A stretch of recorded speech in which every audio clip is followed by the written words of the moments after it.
Vamos lá para mais algo que não é filme. É um vídeo mesmo, né? Porque eu coloco no slot de filme na live, porque as durações são meio tipo 2 horas e meia. Mas temos aqui mais um filme barra vídeo que o Alexico mandou do o Dungeon Tio, o tio da Dungeon. E dessa vez ele vai falar do insano jogo de corrida da Square. E RPG. Bem, é Square. Square gosta de fazer isso. É Race Lagoon. Pô, tem muitas obras que se chamam Lagoon de algum jeito. Não tem Black Lagoon, tem. Eu não lembro, mas tem coisa que chama Lagoon também. Eu sei que tem mais coisa que chama Lagoon, eu só não me lembro agora. Mas vamos que vamos.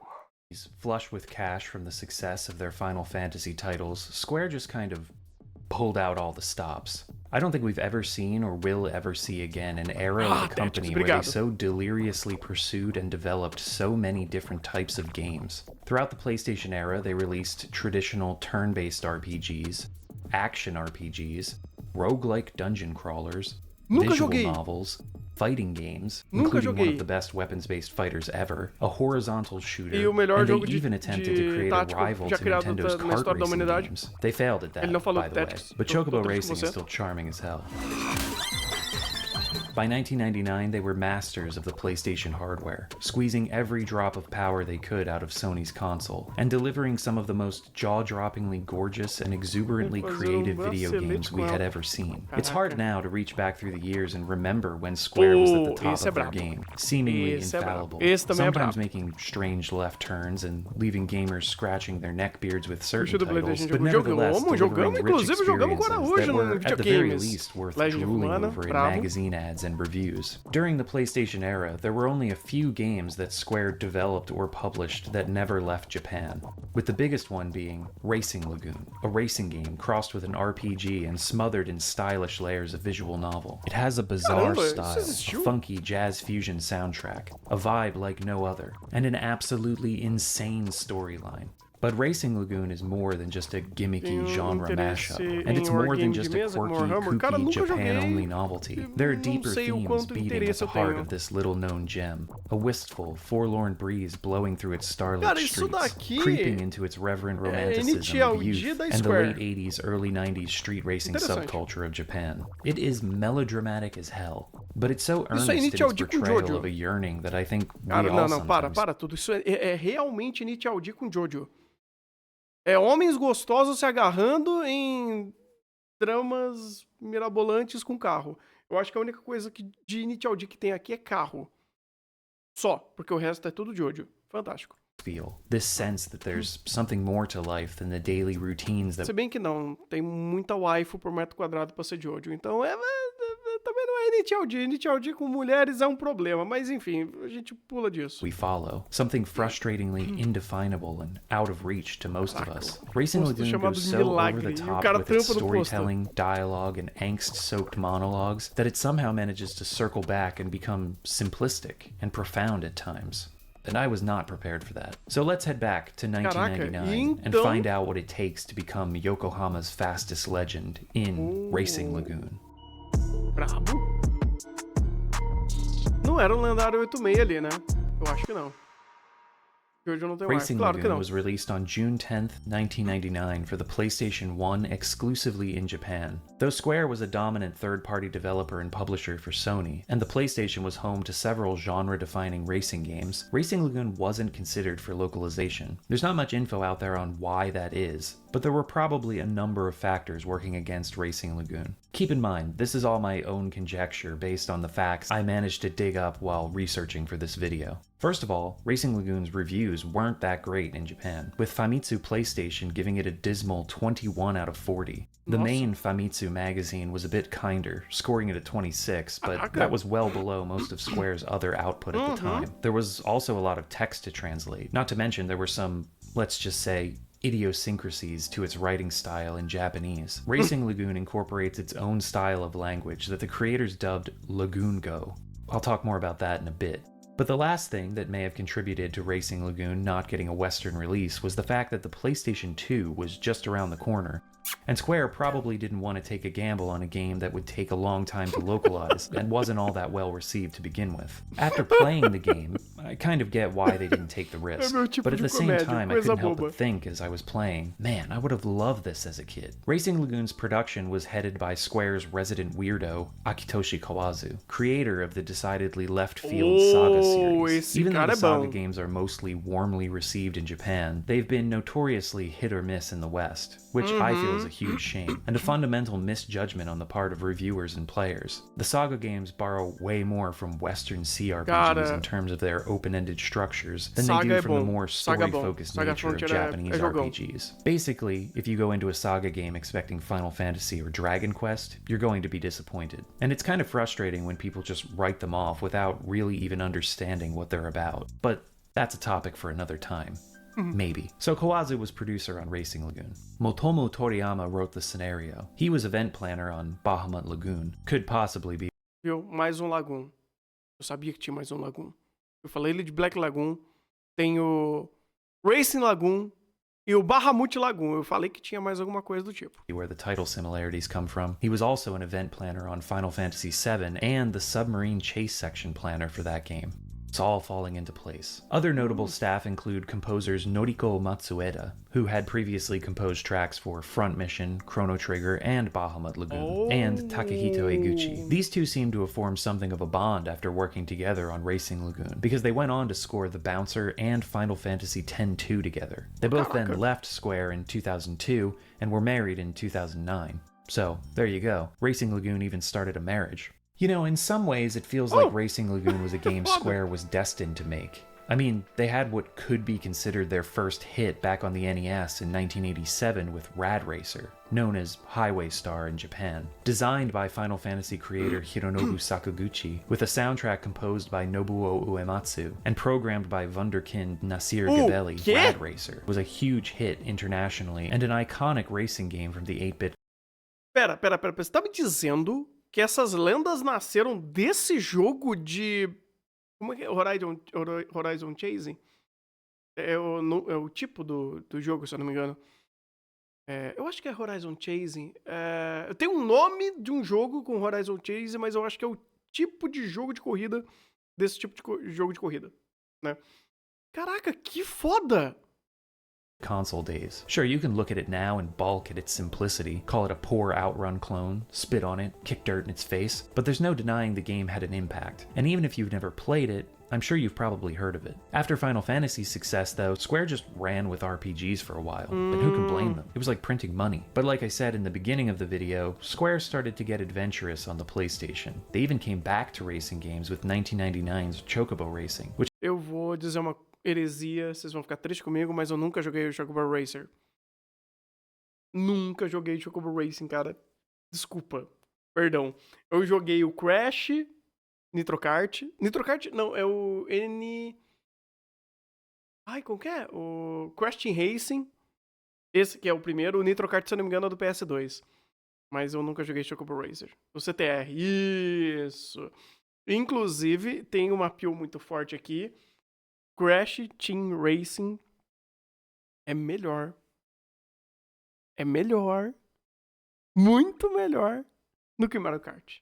Joguei essa appeal. Fiquem com isso. Me odeiem por isso. came out just a few months before Racing Lagoon. I like Chocobo Racing. It's not great. It's no Mario Kart or Diddy Kong Racing or Crash Team Racing, but I don't know, with the style and the visuals, I can't help but enjoy it for what it is. On the other end of the spectrum though, Square would go on to develop one last racing game so far in their history, and that was Driving Emotion Type S for the PlayStation 2, which is probably one of the worst racing games ever made. Clearly, it was Square's attempt to capitalize on Gran Turismo's popularity, and it's awful. I swear, every time someone plays Driving Emotion Type S, a guy who are sick in the Sector 5 slums dies of dysentery or whatever was wrong with that guy. But forget all that. On paper, Racing Lagoon should have been that perfect blend of Square's one mark on racing games with Rad Racer and its pedigree of role-playing mastery honed through countless classic RPG releases. And what we ended up getting was something even beyond that. And luckily, the game is finally playable in English thanks to the efforts of a fan translation group called Hilltop. Completed near the end of 2021, it took over 22 years for somebody to come along and translate this monster, but they did it.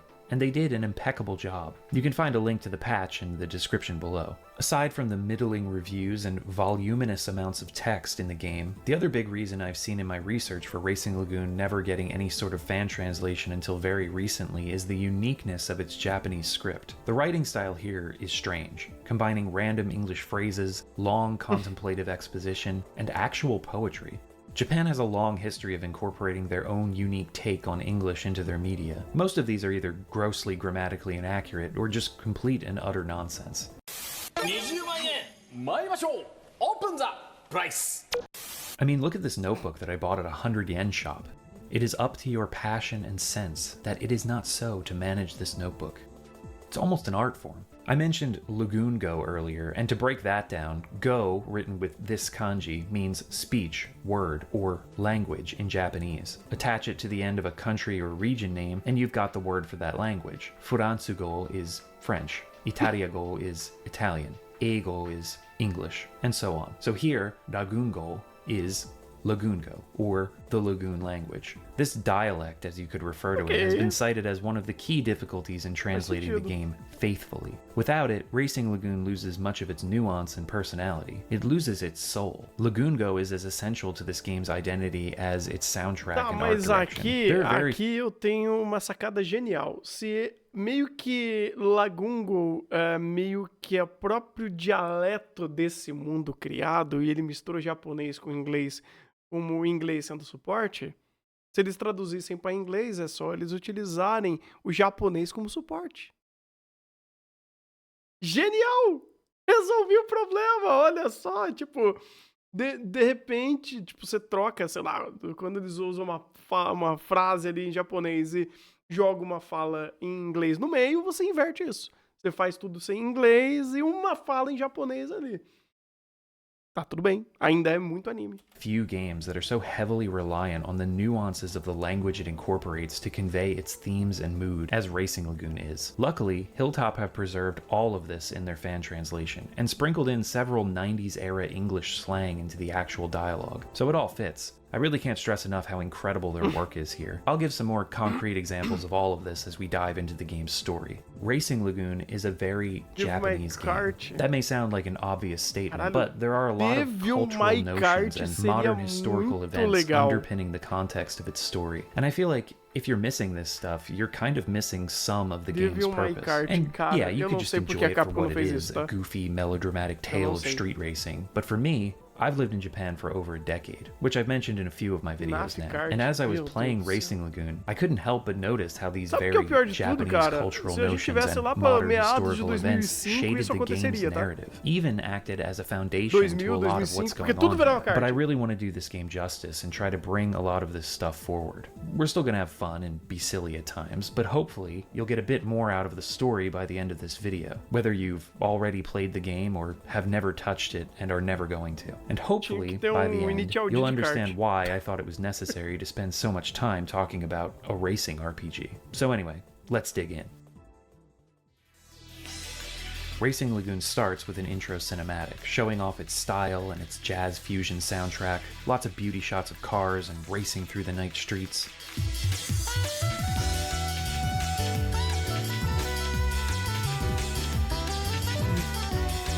Guys, so...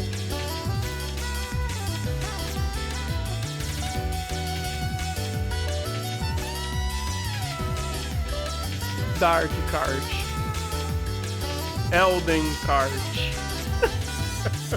After starting a new game, we're greeted by this Race decidedly bench kart. sci-fi screen. You could call it Matrix-inspired, but The Matrix didn't come out in Japan until September of '99, and Racing Lagoon came out in June. I guess it's possible that some of the staff could have seen the film earlier than that, so maybe there is some inspiration there. After choosing your name, I left it the default Sho Akasaki, aged 18. We exit out of that screen, get a warning that this is in fact a work of fiction if you were wondering, and to always drive safely. Then some nice shots of Yokohama and the semi-fictional Bay Lagoon area where the game is set. It's summer 1999.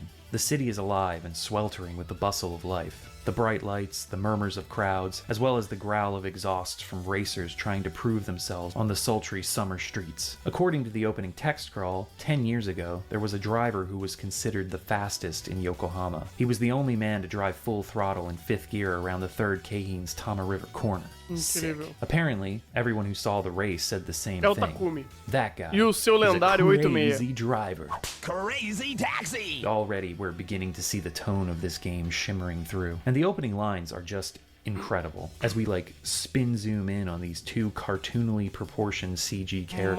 Mahjong kart. Listen, Nossa. what do you hear? Incrível.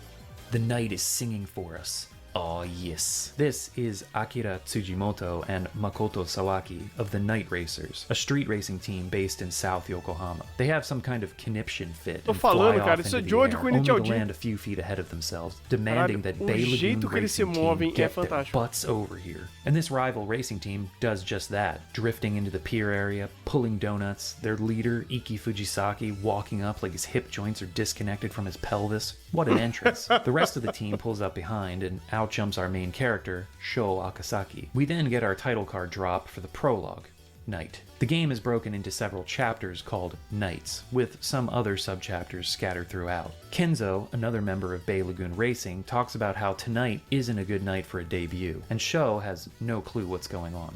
Kenzo, throw me a bone. Dude, help me out here. Kenzo says some vague stuff about the legend being reborn, as the Night Racers and Bay Lagoon leader, Iki, hash out the details of the street race that's about to begin. Sho is also going to be taking part in this race. His first, apparently. Kenzo points out one of the Night Racers' cars, which belongs to Keisuke Ishikawa, as Sho's rival for the night, and the goal here is to try to at least pass him during the race. Rival? Mind filling me in on what any of this means? I realize that we need Sho here as a surrogate for the player who's learning the game, but you don't know what rival means? I mean, come on, buddy. Kenzo explains that if Sho manages to beat Keisuke, he'll be able to steal one of the parts off of his car. If you come out on top, you get rewards. Here's an example of some Lagoongo, this strange English phrase thrown in here. Sho doesn't really care about whatever legend Kenzo is talking about. Cara, None of this makes a lick of sense to him. Sho only came here to waste some time. These guys take this shit way too seriously. Oh, you don't know the half of it. 2h30 sobre isso. So the race begins, and we get our first taste of the driving in Racing Lagoon. There's a lot to talk about when it comes to the physics and driving technique in this game, so I'll go into more detail a little bit later. For now, let's just go through this first race. You start last, and it doesn't really matter where you end up. The story will continue no matter what. Even if you know what you're doing, I don't think it's possible to actually win this race. The cars out front are way too powerful. If you do manage to beat the rival car, though, driven by Keisuke, you'll have the opportunity to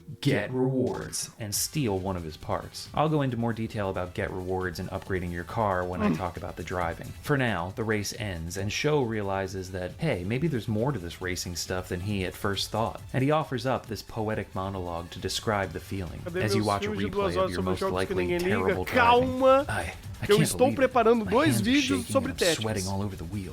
The Calma. only thing that mattered in the moment Eu was só tô reaching the realmente finish line. ocupado Gotta roll agora the com windows down and let the RPG air da in. ordem. Depois Feels like I'm roasting alive in eu consegui me here. organizar I can hear nisso. the hush of the wind, the hum of the boto engine, pra frente. and Iki's excited voice all mixing together. Everyone's words are blending together in an inscrutable din. Iki won the race, and everyone's talking about how he's probably going to become the new fastest legend. Voices in the glory of the night regale us with the birth of a new legend and melt away into the hot wind. These are more examples of the Lagoongo writing style, and it continues as we get another observation from Sho after the race. I kept hearing that tonight the legend had been reborn. Cara, isso é muito anime. Everyone's obsessed with it. Isso é muito Hell, anime. maybe I am too. Guess I ought to take this shit more seriously. I never once caught up to Iki in the race. Didn't even catch a glimpse of his taillights. I was barely holding myself together out there. Kenzo was right. That was one hell Sim, of a Musguinha, first night. eu acho que tá perfeita essa ordem, assim. Tá perfeito. We get a nice ending title screen to show that the prologue night is over, and a chance to save our game on a stylish menu screen before jumping directly into the title for the first real chapter of the game. First Night, Midnight Plus One. These chapters feel like episodes of a TV series, usually beginning with a recap of what happened the night before, and then leading into a scene that will set up the events and objectives of the current chapter. We open this first night with another wistful monologue from Sho, talking about the excitement he felt during his first race, and how it all feels like a dream to him now. Then he gets a call from Kenzo. On his cellular phone. Precisamos de mais jogos nessa... They're way bigger than essa Sho or energia. Kenzo's Beetlejuice-style shrunken heads. Hey, what are you doing? Hey, stop it! Hey, you're messing up here! Come on! Whoa! Whoa! Stop it! Whoa! Kenzo is in a tough spot. Some members of Suco another dos anos racing team 2000, have him cara. cornered, and he needs Sho's help. He tells Sho to meet him at the Foreigner Graveyard in South Yokohama. I'm useless with this thing. What, the phone? I don't know, you seem like you were doing all right. You answered it, talked into it. I don't really know what more there is to it. Anos I can 2000, never não remember tinha phone telefone, numbers. não tinha Figuring celular, out the tinha speed telefone. dial is beyond me.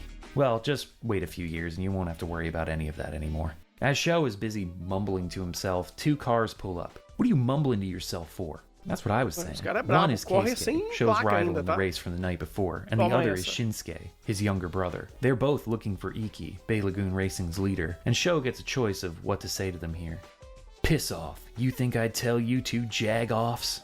Did I mention how much I love this translation? The two jag-offs drive off, and afterwards, Sho reflects on how he finally feels like he's where he was always meant to be, but he doesn't quite know why that is. A seemingly innocuous line. We get this excellent shot of South Yokohama as we watch Keisuke and Shinsuke drive away. Of course, Sho waxes poetic about the city as well. This town comes alive at night, and our driving brings the heat. And if you stick around long enough, you'll find out just how hot it can get.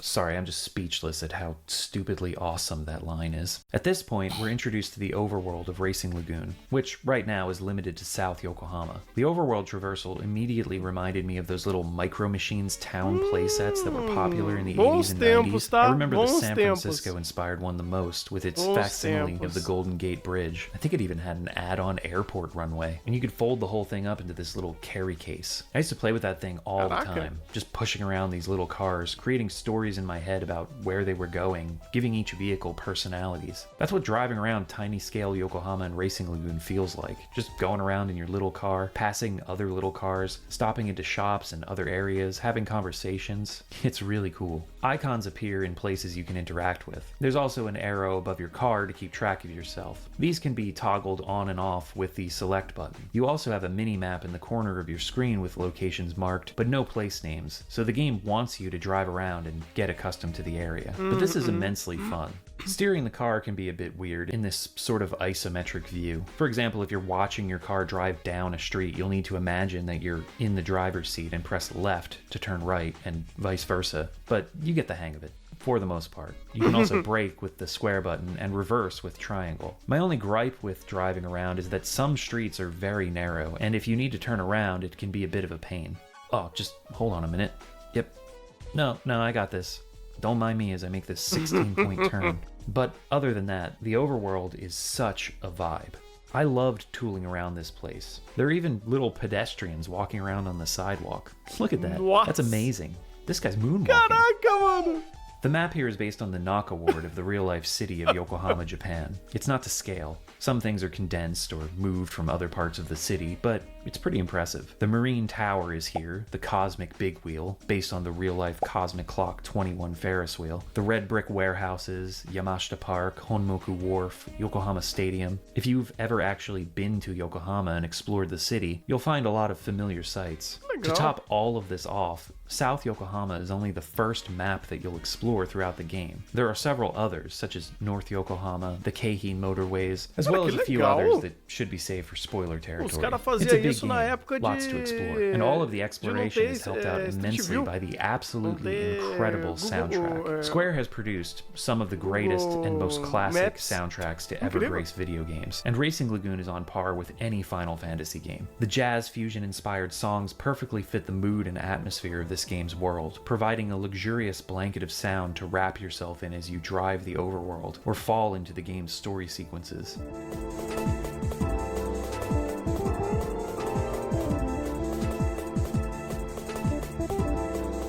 É Square, né, pai?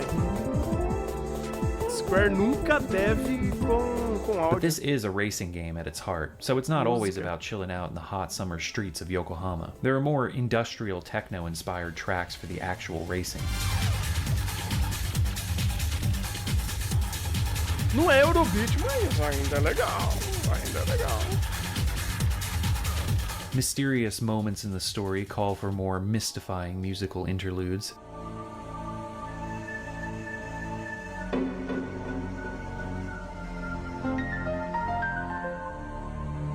And things even dip into horror at times.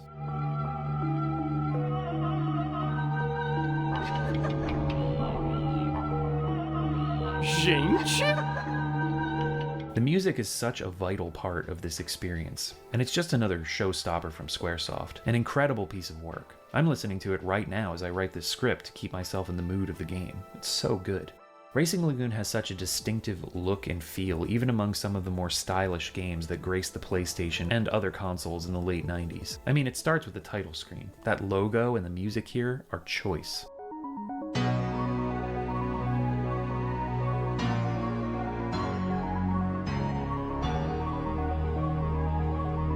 Then there are the Nice. individual menus. Racing games of this era had so much style. The original Gran Turismo used these kinds of menus, as did Ridge Racer Type 4. Bold colors, simple fonts, clean layouts, paired with chill music. It's so stylish. It's going to be hard to go through this video without saying style or stylish a lot, because the aesthetics are a huge part of what make this game what it is, but I'll keep my thesaurus handy and do my best. But yeah, the menu layouts, the title cards on loading screens, which have the poems that show up in the Japanese version fully translated into English. My god, it's also sleek. Then there are the story bits. I think some of the creative choices here have to do with most of the game's budget going toward the gameplay and racing, but the story, which takes up a large chunk of this game's playtime too, naturally, it is an RPG after all, does feature some CG cutscenes and FMV sequences, common occurrences in many games of the era, but a lot of it is told through static character images with minimal animation, a la Todo visual mundo novels. usa The luva de limpar disproportionate banheiro character aqui. designs combined with the funky perspectives and layout choices could be viewed as amateurish, unsettling, even ugly by some, but I feel like this just adds to Racing Lagoon's identity and charm. I couldn't find out who the character designer was on Racing Lagoon. There isn't one listed in the credits at the end of the game, so somebody on the graphic team created these things. These broad-shouldered, small-headed designs remind me a lot of the characters Tetsuya Nomura would go on to design for the Bouncer, especially the fashion, which is all leather jackets, shoulder pads, tank tops, combat boots, and oh my god, I think I'm in love. But yeah, this visual design is so wild. Like, who would think to lay out a scene like this? Who would think to animate character movements like this? Nomura It's tava not just due to the se PlayStation's inspirando em technical Jojo aqui. limitations. Look at the dancing scene between Squall and Renoa in Final Fantasy VIII. The animation here is still fantastic. And FF8 came out 4 months before Racing Lagoon. I also don't believe that it's solely due to the game not having the Final Fantasy A team on staff. Some of these choices are intentional. It's just feeding into the visual language and tone that Racing Lagoon embodies. Ela tá On the coçando a actual bunda. racing side of things, though, Square definitely tava brought their coçando a bunda. A-game. The car models, Acontece. the reflections on the bodies, the lights illuminating license plates. There are even reflections of light on the streets below your car as you're racing. Now, of course, this is a layer of textures or baked into the model itself. Ray tracing on this level was still quite a ways off in 1999, especially on the PlayStation, but I love the creative ways that developers went about trying to imitate the way light behaves. Square was really good at it. Look at Vagrant Story and how they baked lighting effects into the textures. It's Vagrant incredible. Story era Sometimes I feel like just because bizarramente developers incrível, can cara. make things look ultra realistic nowadays doesn't necessarily mean that they should. But yeah, the racing in Racing Lagoon, on a technical level, is incredibly smooth. Always Cara, ran eu at a tenho solid 60 uma vontade FPS. I genuína like the de variety jogar of de tracks and verdade. courses. Great Vagrant background Story. elements. Just enough to keep things Jogar varied, but mesmo. not enough to distract Pra you zerar from o the bagulho. actual racing. They were also really Porque na accurate with época, road markings. The infelizmente, draw eu não distance consegui. sometimes can be an Eu issue, era uma criança especially on burra. tracks you're not Hoje eu sou um familiar adulto with, burro, but então it acho was que never hoje a eu huge consigo. problem. This is on Se bem que par o with heavy Thunder, hitters like quando Gran não era Turismo 2 and Thunder, Ridge era Racer só uma Type criança 4. It's burra. clear where a lot of this game's budget Era went. melhor em So, alguns I guess jogos it's do que eu about sou time to hoje. talk Mas about the acontece. thing you'll be spending possibly the largest chunk of your time doing in Racing Lagoon, racing. As soon as you pull out of the Bay Lagoon Wharf where you start the first night, you won't make it far in either direction before another car pulls up, flashing their high beams and honking their horn. Of course, Joe has Exato. something poetic to say about this. Speeding bullets, flashing their high beams, their intent to battle.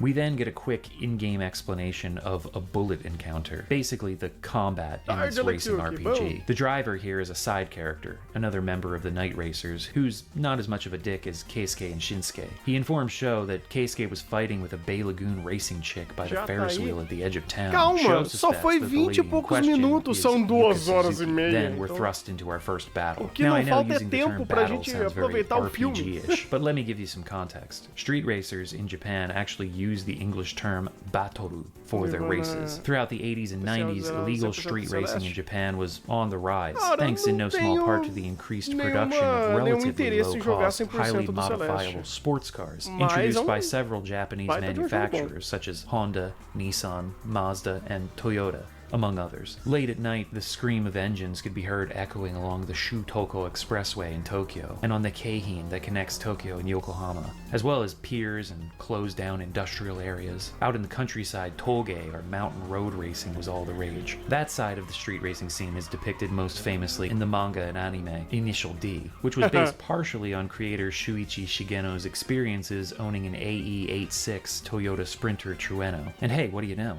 That's the same series of car the Sho starts the game with. Seems like he's got the Corolla 11 variant though. ele Besides the parecia, iconic car, parecia. there are actually a lot of Initial D references throughout Racing Lagoon's story. And to fully prepare myself to write this script, I felt it was my professional duty to rewatch all of Initial D. You know, to enrich the video, right? You know what? Shut up. I don't need an excuse to rewatch all of Initial D, okay?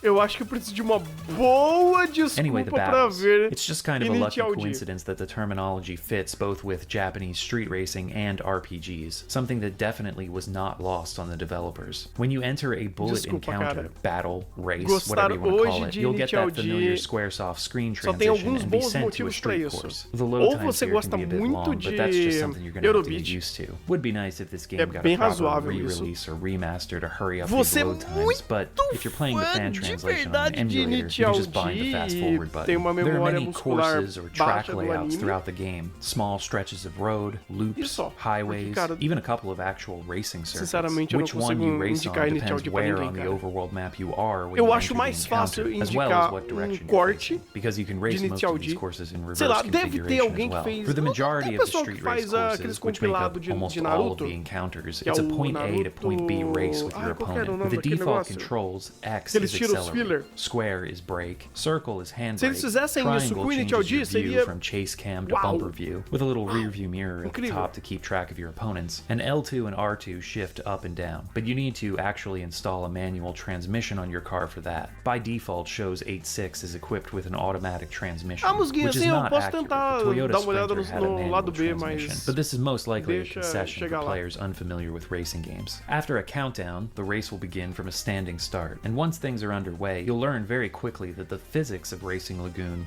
are kind of their own thing. This definitely isn't the strive for realism Manda that do Gran save manual. Turismo Manda do is, save nor manual, is it cara, porra, easy adoro handling ele. arcade driving like Ridge Racer. You're not going to be Eu able to vi just o hold down the speedrun accelerator Celeste and bounce your way mirando through the night atrás streets. dele. Hitting the barriers and other cars Que bom won't que eu não cause lembro de damage nada, or então eu cause tô you to crash aproveitando out, muito but bem it o- will slow o- you down. o A jogo. lot. Typically, hitting a car from behind bumps them forward and gives them more speed, while slowing you down big time, so watch out for that. So yeah, you need to brake and sometimes slow down to go fast. If you have at least basic knowledge of racing lines, braking points, how to hit the apex of corners, slow in, fast out, stuff like that, then you can take an underperforming vehicle and actually outdrive a lot of opponents. Though it's also entirely possible to grind out encounters and overpower your car with new parts. We'll get to that. The focus Posso here ver is também on speedrun, drifting, não tem and for problema. about 90% of Fica the à vontade, races, you vocês won't mandar o even que need to vocês touch the normal brake. Just hammer the circle button for your handbrake and throw it into the corners. But like I mentioned, the physics here are really wonky and are going to take some getting used to. The cars tend to oversteer, meaning even slight inputs on the steering can cause the car to turn too much. so you'll either turn in too early for a corner and smash into a barrier, or turn too much on the exit and spin out. You're going to need to learn when to lay off the handbrake, counter-steer your way through the drifts, and apply power conservatively to make it through corners without completely losing control, and you're punished pretty severely for getting it wrong. The default suspensions are also very soft, so you can sometimes unsettle the car just by making slight adjustments on straight portions of the road. It's all very sensitive and exaggerated, and it takes quite a bit of finesse to get around these tracks unscathed. You pretty much need to throw out everything you know about other racing games to get good at this one. You can do it though. The fact that the game operates on a physics model and behaves according to it means that it can be mastered. It's just going to take some practice. Luckily, on the title screen there's a Warriors Battle mode, where you can select different characters from the game and drive their cars around a selection of courses. You'll unlock more tracks as you progress through the main story. You can even race a second player in this mode, as well as import your own car that you've been upgrading in the main game. Before jumping into the story, I highly recommend going into the Warriors Battle mode and selecting Show to practice driving. The game doesn't give you any tutorials or tips, it just throws you in and lets you figure it all out for yourself. I say select Show because the other characters' cars all drive and handle differently, so they won't be that helpful when you're just starting out. Speaking of different handling though, upgrading your car is an important component of character growth, I guess you could call it, and everything you alter or upgrade slightly changes antes the dele car. falar dessa parte aqui, cara, é uma sensação que eu tenho com o jogo de corrida.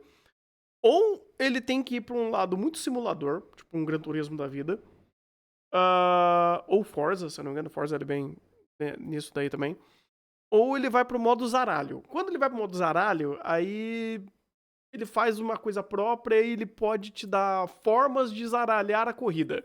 Usar guarda-reio, bater em todo mundo, fazer o rolê Mario Kart, né? É o caos. Você abraça o caos e joga, porque ele não vai conseguir emular muito bem, você não vai ter um controle fino sobre o carro. Coisa que geralmente jogo de simulador você tem. Então fica mais legal jogar desse jeito, ele poder fazer isso. Porque quando ele tenta fazer um meio termo de um jogo zaralho de corrida com um jogo de emulador, fica esquisito. Porque você quer fazer um negócio direitinho, você quer ali pegar, né, o trajeto da corrida, não sei o quê, o carro não responde, você fica puto, joga contra da parede, você fala, não, pelo amor de Deus, não dá. Então é mais fácil ele abraçar o zaralho e jogar na porra louquice do que você tentar ficar fazendo milimetricamente os bagulho, é meio chato.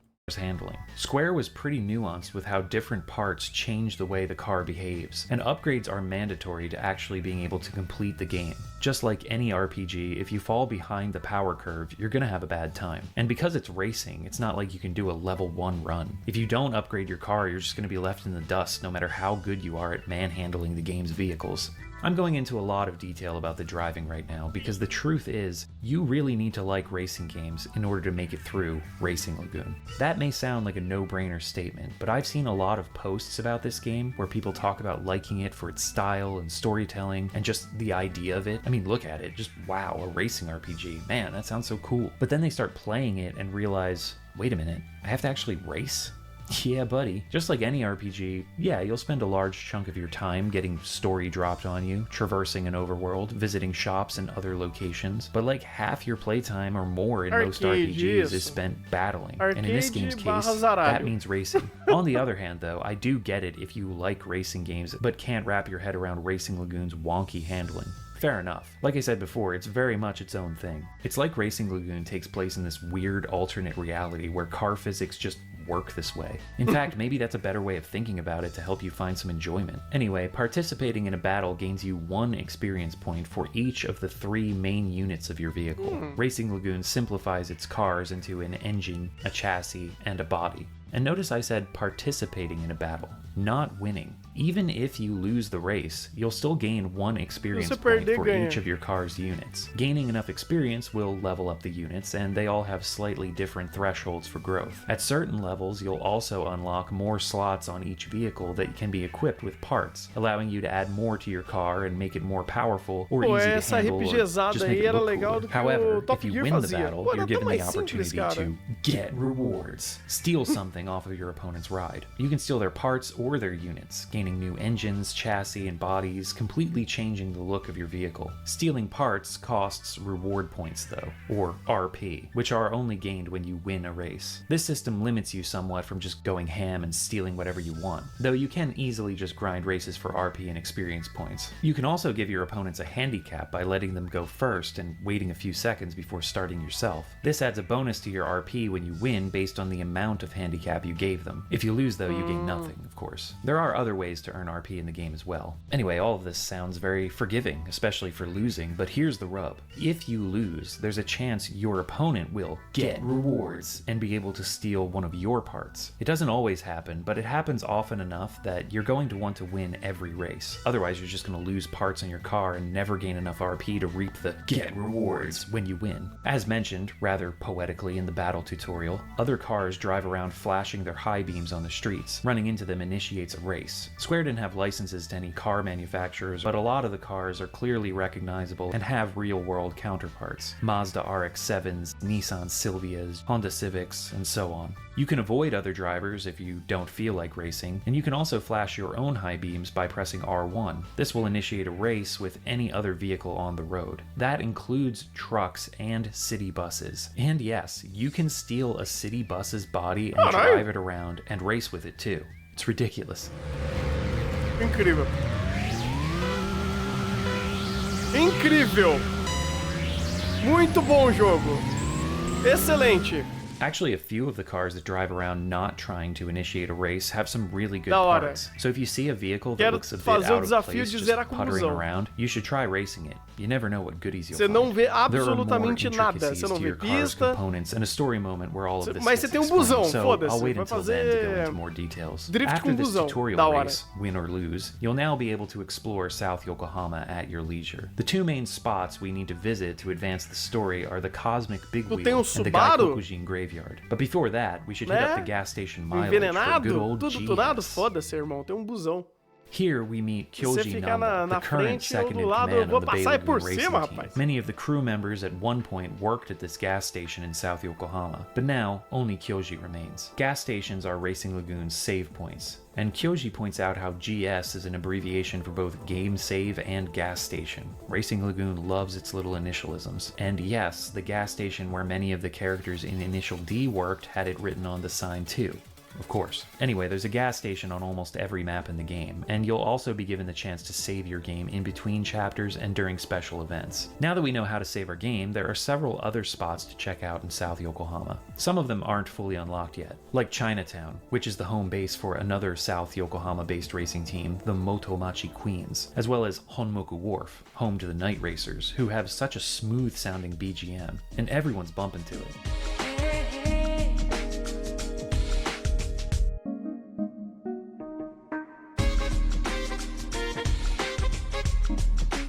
Both of these places will open up later and allow us to do some side quests. While we're at Honmoku Wharf right now though, one of the Night Racers tells Sho that they want a revenge race against Iki and Bay Lagoon, so Sho decides to race this chump.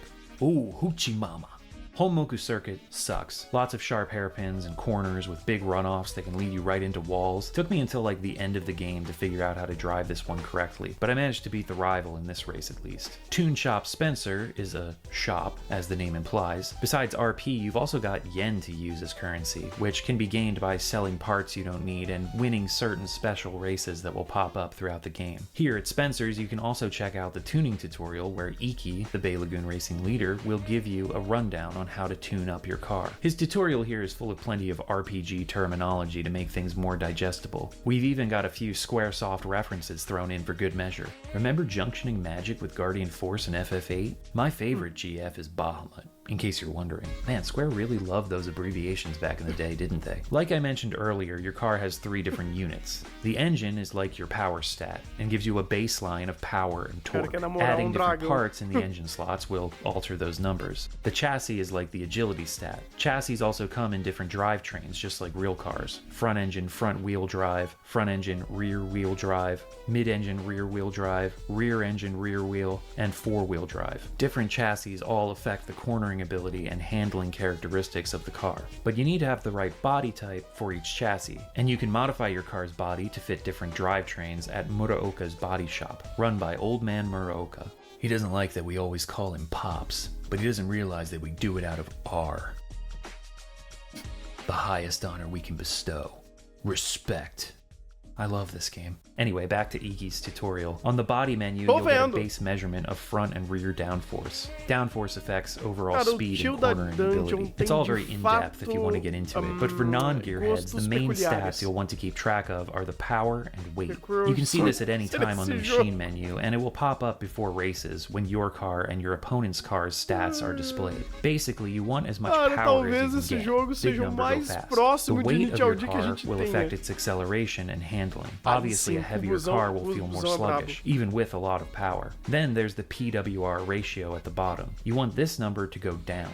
It's like armor class in old D&D. Small number good. A low PWR will increase acceleration and make the car more agile. It's possible that the car can become unwieldy at really low values, but there are parts that you can add to the chassis and body to help balance that out. As I said before, if you don't like racing games, you're probably not going to like playing Racing Lagoon. The car handling can be difficult to come to grips with, and the races, of course, get progressively harder. And while it is possible to just grind and overpower your vehicle so that it doesn't matter how many mistakes you make during a race, you'll be so far ahead that it's almost impossible to lose, you're still going to have to do a lot of racing to get to that point. If it's not already clear, I love racing games. My favorite genres are RPGs, point and clicks, survival horror, and racing.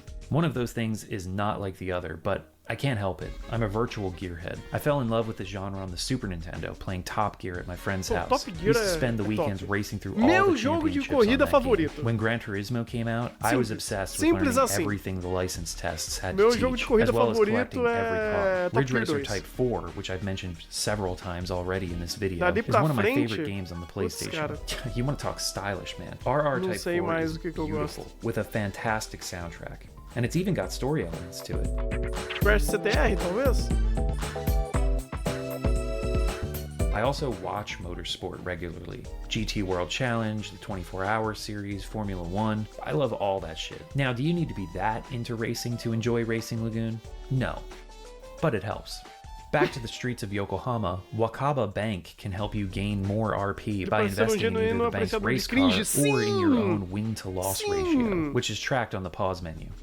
Hey, you can also keep track of what side quests are available and whether you've completed them or not. The investment thing is kind of weird. You can put in a certain amount of RP, choose a unit of the car to invest in, which ranges from low risk, low return to high risk, high return. Then you have to wait 3 nights or chapters in the game before you can go back to the bank and hopefully get a return on your investment. If you're looking to steal as many rare or powerful parts as possible from opponents, but not grind out encounters, this is a good way to boost your RP. Beyond that, you can also deposit yen into your bank account, but I didn't really see a point in that. You can only lose yen in special races, which are part of Racing Lagoon's side quests. Some of them have entrance fees, and if you don't come out on top, you gain no winnings and forfeit the money you spent to enter. But if that happened, I would always just reload a save. The last thing you can do at the bank is exchange RP for yen. Again, never saw a point in doing that. I was flush with cash by the 3rd or 4th night and was never in danger of running out. Plus, those special races that you can bet on are repeatable, so you could grind out a few to earn enough money to carry you through the entire game. Most of the side quest stuff will be introduced on the 2nd night. Continuing our tour of South Yokohama, there's Johnny's Motomachi, a cafe where street racers hang out, and another initial D reference, as many plot expositions took place in the local cafe Johnson's in Initial D's world. And these names are based on the real-life Jonathan's chain of family restaurants in Japan. And show's description of Johnny's is like a commercial. The harsh lights of the city fade away as a warm smile shines through the neon-soaked reflections on your windshield.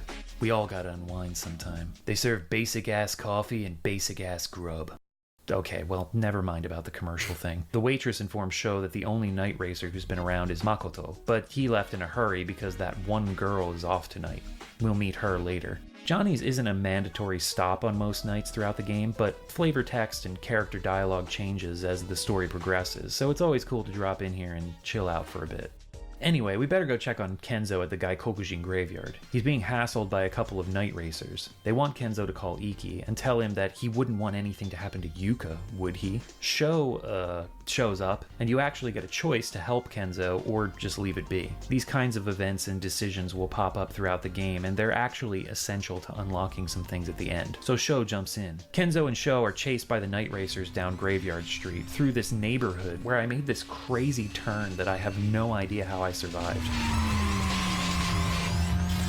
After the race, Kenzo informs Sho that Keisuke and Shinsuke have kidnapped Yuka and will only give her back if Iki agrees to a revenge race. Currently, they're driving around in Keisuke's orange Grassi, so the goal now is to track them down to get Yuka back. Kenzo says they're going to be hitting up all the hotspots in the city to flex. And, hey, there they are. Have you been to the Cosmic Big Wheel yet? That's where this all started. Damn it, how could I let this happen to her? Yeah, Kenzo, shut the f up. They just drove right past us.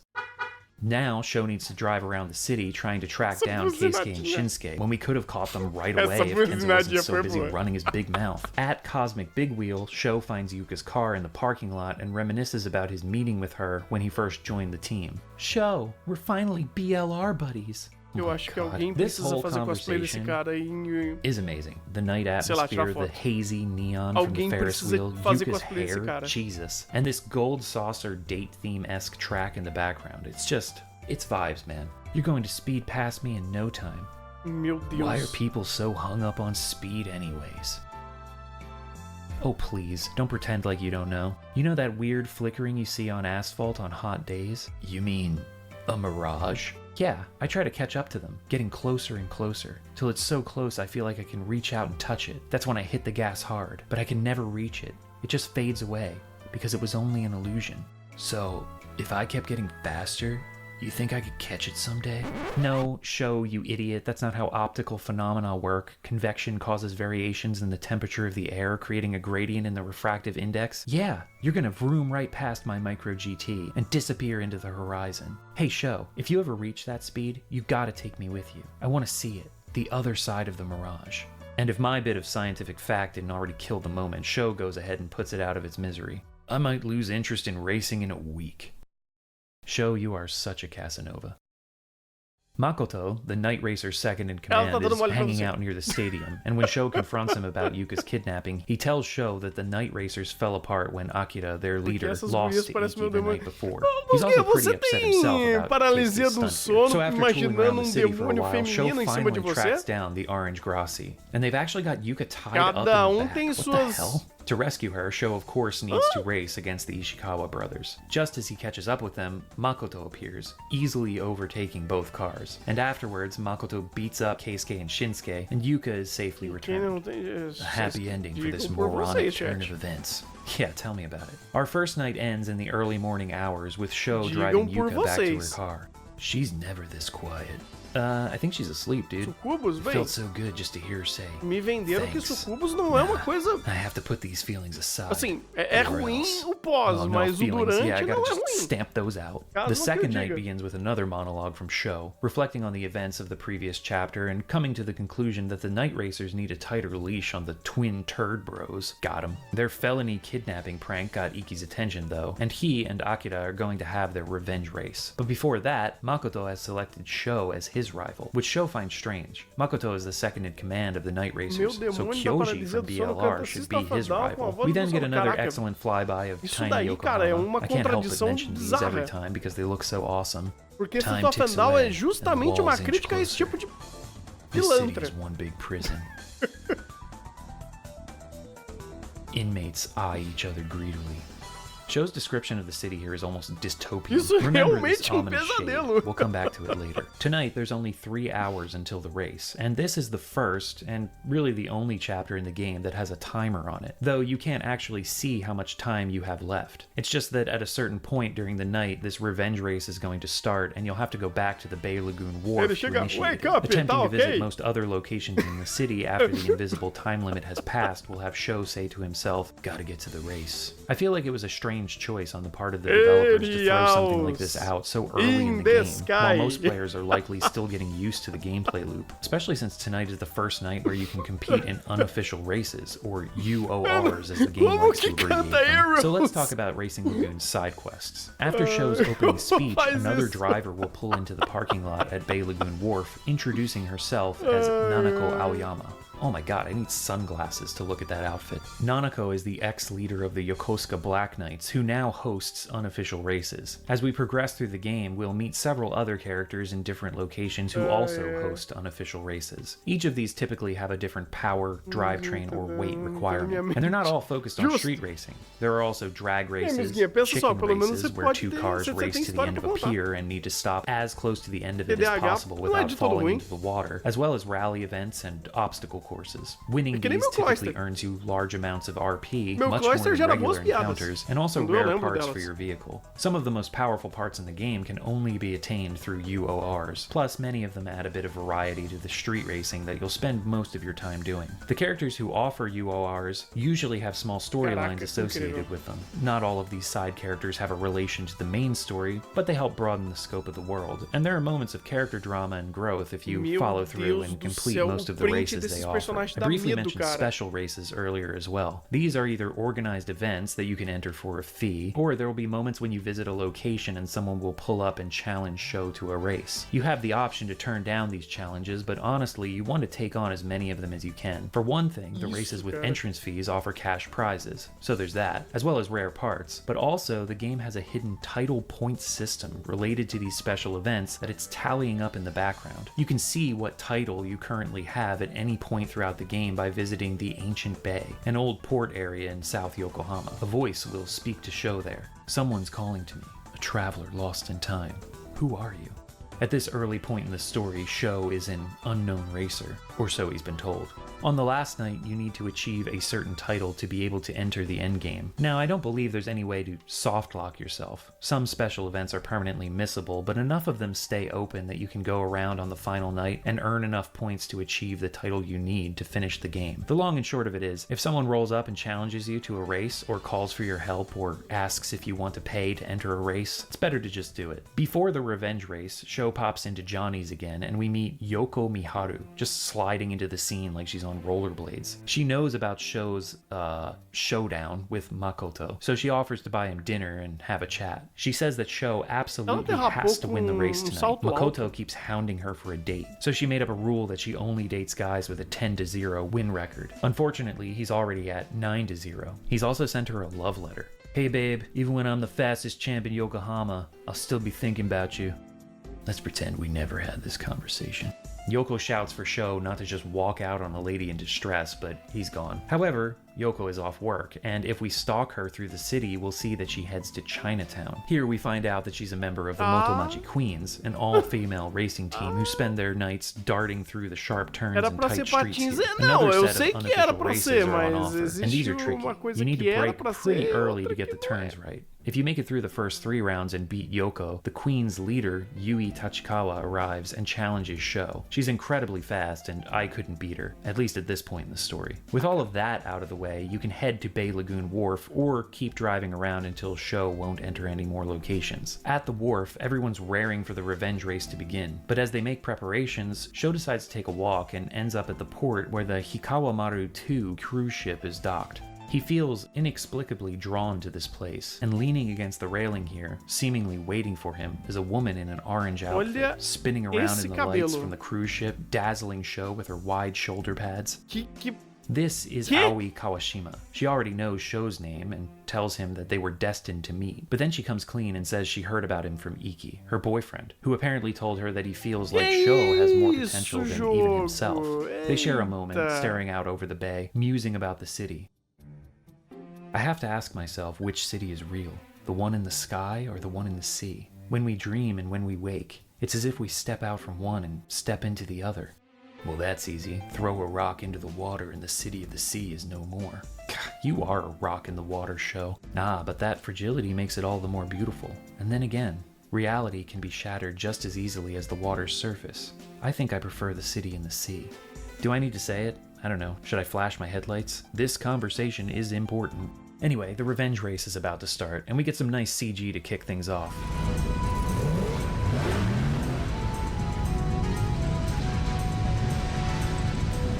Akira apologizes to Iki for everything that happened with Yuka the night before and claims that they're following a new motto, CHR, Clean, Honest Racing. So the race between Makoto and Sho is the opening act, and Makoto tries to hype everyone up with a little speech. Loosen up, my dudes, chill, we're racing for the love of the sport. Sho, you and me, bro, let's get this fire burning. I want to see you push past your limits. I'm going to teach you the real meaning of racing, you dig? So after grooving for a bit, the race gets underway. Sho needs to pass Makoto before hitting the straight on the second lap, otherwise it's game over. I managed it on my second try. We then jump to Makoto's view. There's a cutscene. Makoto loses control of his car. Ele morre.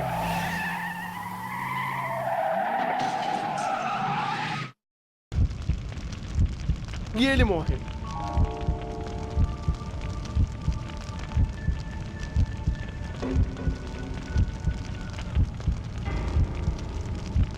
Nossa.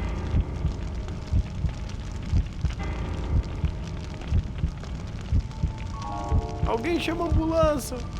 Alguém paga a ambulância. Sho can only watch dumbstruck as Akira holds Makoto's fragile body in his arms.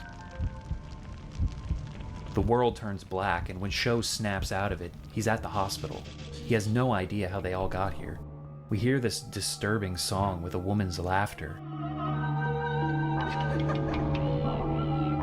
And the sound of Sho literally beating himself up over what happened. Yeah.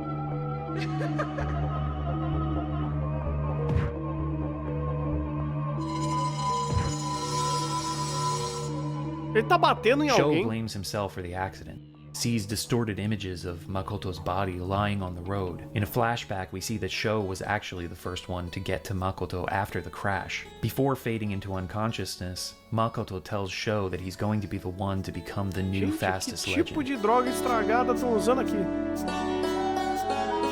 There's the sound of a siren, an explosion, and Sho is left wondering how any of this could have happened.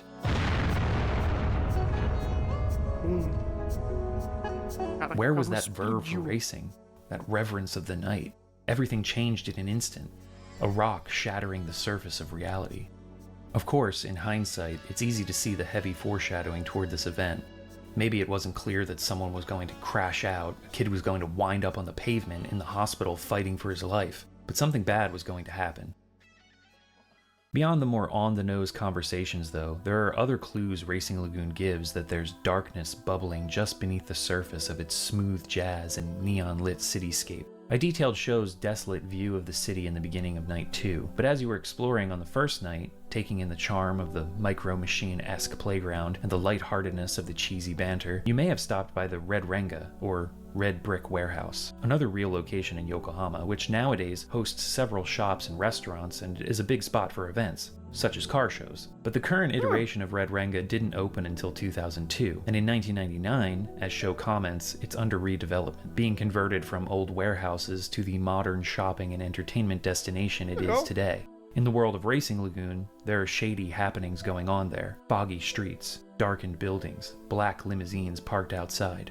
Everything about this screams dangerous men ahead. Whoa, so Sho gets the heck out of there. These black limousines will come into focus later on in the narrative, but it's the first hint of something more subtle being worked into the story and the world building. Another location that's off limits is the unfinished Bay Lagoon Tower, near Bay Lagoon Racing's home base. Here's what Sho has to say about it if you stop by on the first night. Bay Lagoon Tower, an ominous monolith looming over the city.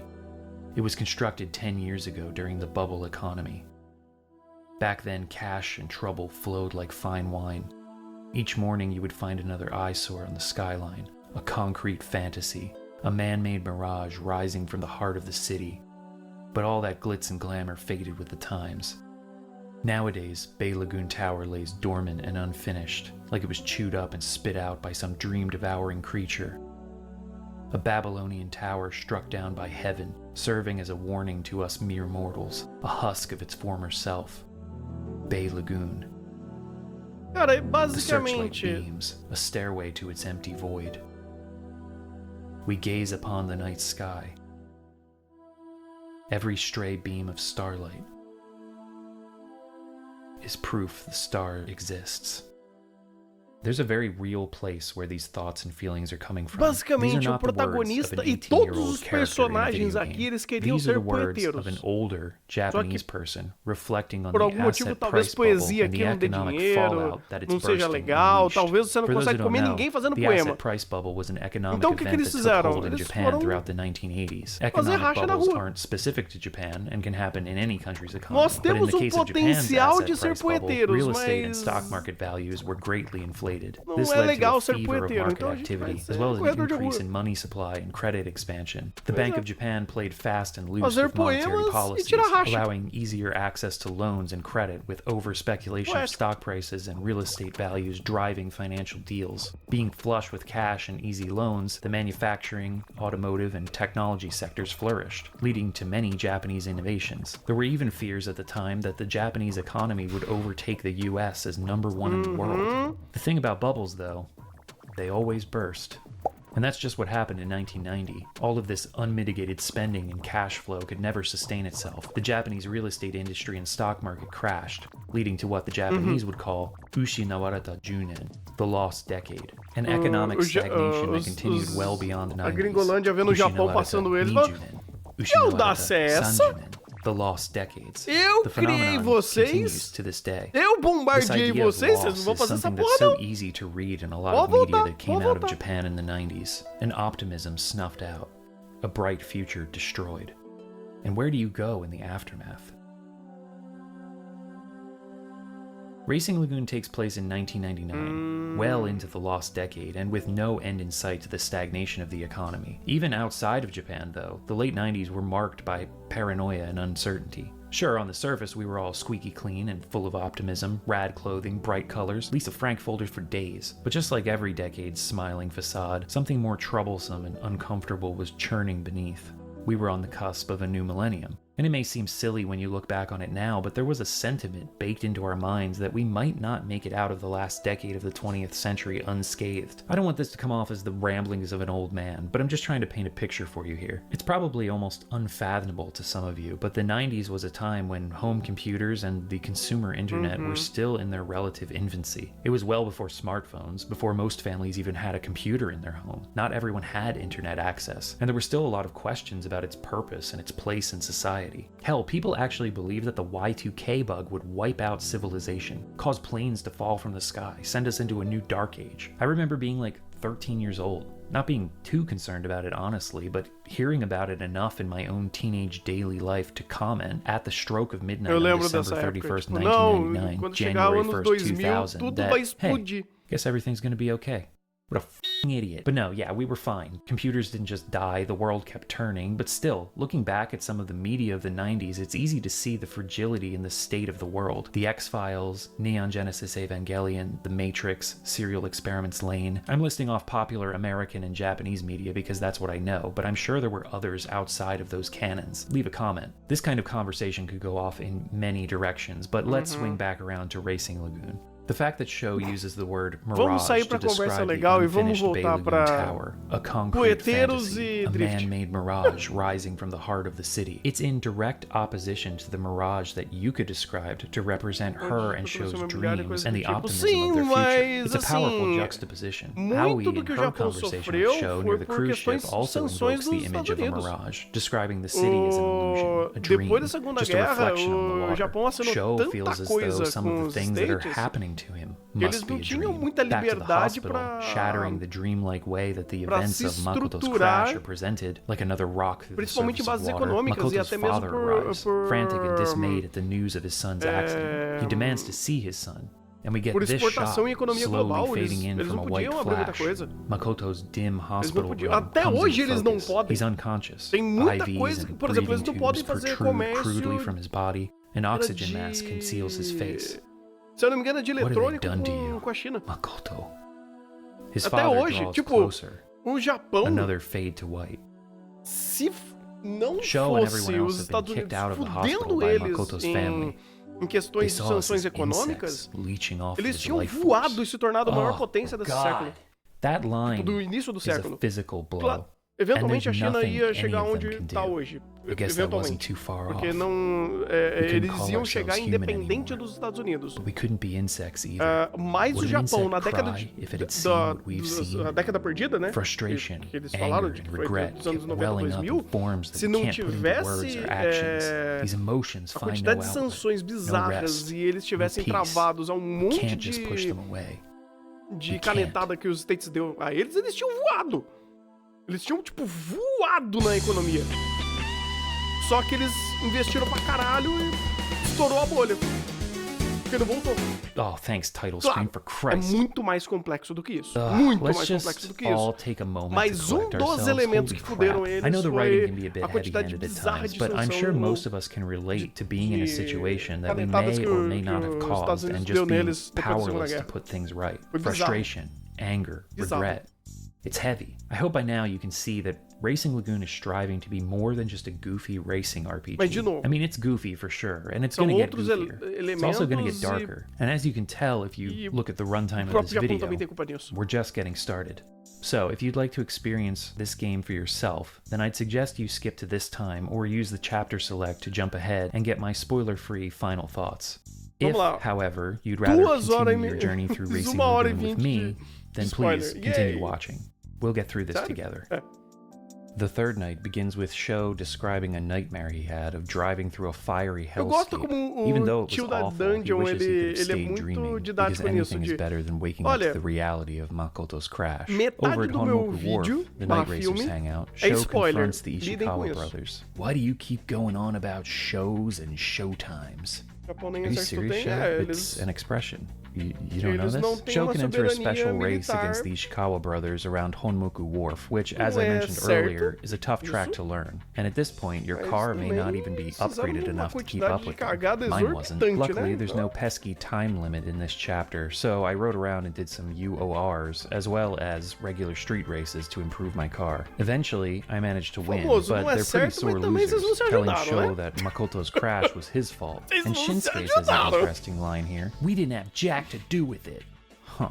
Anyway, after dealing with those two, Sho can check on Makoto's crash site, which probably very uncoincidentally took place near the unfinished Bay Lagoon Tower. Police are still at the crash site with debris from the accident all over the ground. Sho decides to visit Iki to see how he's doing and maybe get some emotional support. Iki lives in the F's mansion, mansion being the Japanese word for slightly higher quality Talvez não apartments in a justifique bigger o outro, building or cara, apartment porque, complex, as opposed to apato, cheap apartments in smaller buildings. Then, of course, there are the words that Japanese use for what we in English would refer to Assim, as eles têm que resolver mansions. os problemas deles Yashiki, mesmos. yakata, Não tem que outro ir lá daiteitaku. e dar The list canetada goes pra, on. Anyway, pra inibir Sho eles, swings não. by Iki's apartment, but instead of Claro, finding Iki, se eles não he tiver fazendo encounters cagada. Aoi Kawashima, who Mas hands over a meio rear que depois diffuser da that Segunda Iki Guerra, wanted him o to Japão have. tava fazendo Wow, cagada that was só com just eles lying mesmos. around the apartment. Turns out Iki is hanging Eles around não the church estavam near prejudicando Harborview mais Park, ninguém, and he and Sho have a acredito eu. heart-to-heart. Iki reveals that even he has doubts about street racing, which actually makes Sho feel a lot better. De lá pra Iki cá, then brings up a Yokohama's fastest bandeira do sol legend, the guy who nascente, pulled off a full throttle turn in fifth ela gear around the Tama River corner, não don't you know? foi Everyone told the same hasteada story novamente. about him. He's Assim, a crazy de forma driver. direta. Crazy taxi! Iki declares that he's going to surpass não the fizeram legend nenhuma and find out cagada what que não seja lies com eles beyond mesmos. speed, and he's taken Sho with solo him. nacional. Throws up.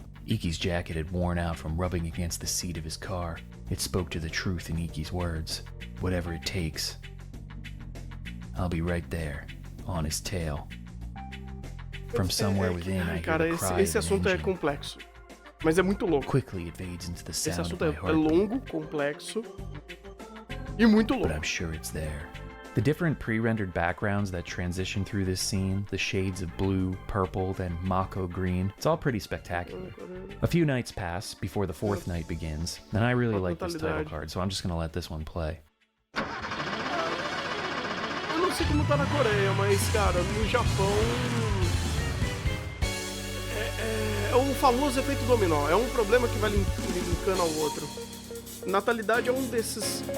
Estão ali On nesse the fourth embrólio night, or todo de rather, just problemas before the fourth locais que night, eles as têm. the sun is setting, which adds a nice ambiance to things, Iki has gathered the rest of the Bay Lagoon team Ultranacionalismo, together. He's holding a shard from direita deles Makoto's shattered voltando, tail quer dizer, light like a piece of Nunca material. deixou de ser, mas... Iki tells the rest of the Bay Lagoon team about the recently announced Yokohama Grand Prix, an event organized by Wantec Corporation, a car parts manufacturer whose headquarters is based in North Yokohama. The Yokohama GP is specifically aimed at street racers with a chance to win a spot on a professional racing team. The organizers have already given Iki his place, but there's one more spot open. Feeling like this is just what they need to refocus themselves after the tragedy with Makoto, the Bay Lagoon drivers are going to have a team race tomorrow to decide who will get the final spot in the GP. They then have a friendly race on the local Bay Lagoon short course. This is also a nice visual change of pace since we get to see parts of the city during the daytime. Of course, Show has some existential ponderings to go along with this event, mostly focus on this new glimmer of hope that's been brought into their lives. Afterwards, the team go their separate ways as a radio announcer talks about a meteor shower happening tonight, Starfall night. Nothing really ends up coming from this comment, which is a shame. While this is going on, a new street racing team pulls into the Bay Lagoon Wharf, Sakuragicho GT from North Yokohama,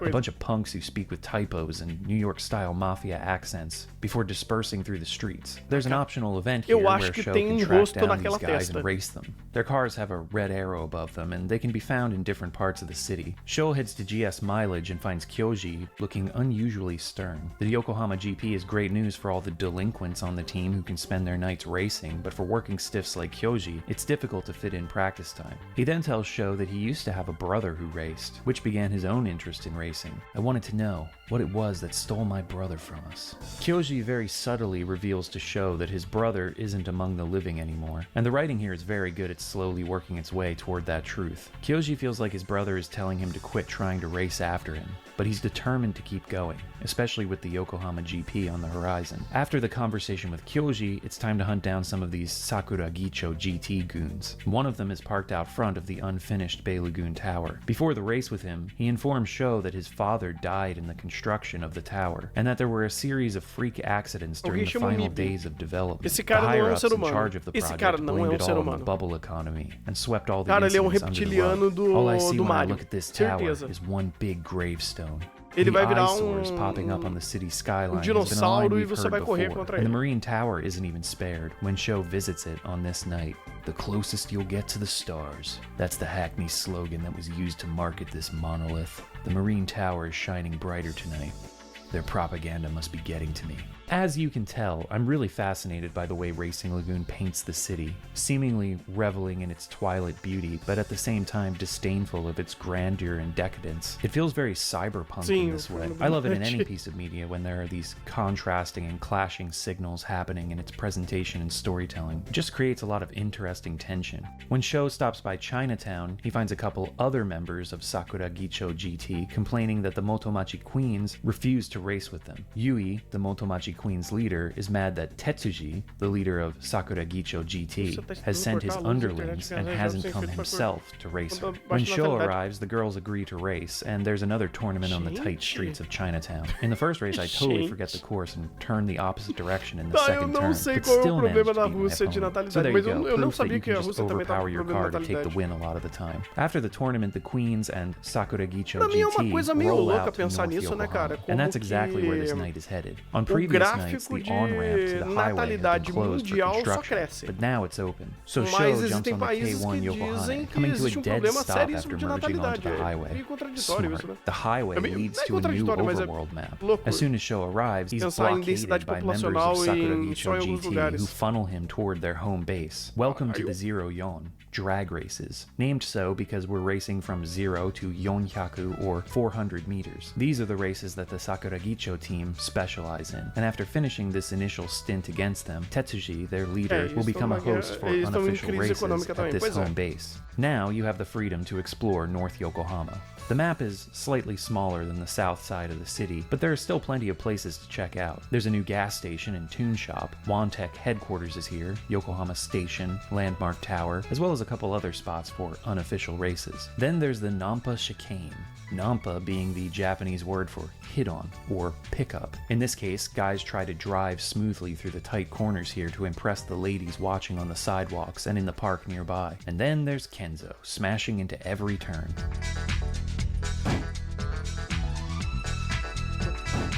Vai tentar jogar o poder de poder mais tapete. Mas geralmente é o que mais acontece, né? This dude's like Itsuki, the main character's best friend in Initial D. It's the same exact character type. Sho can also take on the chicane, and this isn't a race, but a minigame done on the overworld. Freddy here, who's actually the leader of another racing team in North Yokohama that we'll meet in a bit, is an American driver who has a very American way of speaking Japanese. Sorry, samurai, I hear the Asian honey's calling for me. Dar pequeno panorama simplório sobre natalidade, mas anyway, assim, Freddy demonstrates how this minigame works. eu acredito de verdade que a natalidade se ajuda muito as you can without hitting it. But quando você não tem que trabalhar até morrer, each of the 5 corners you'll be rated with a picture of a girl that ranges from super que você cute, recebe mal dá pra você sobreviver. My first time through the course added up to me meeting this specimen.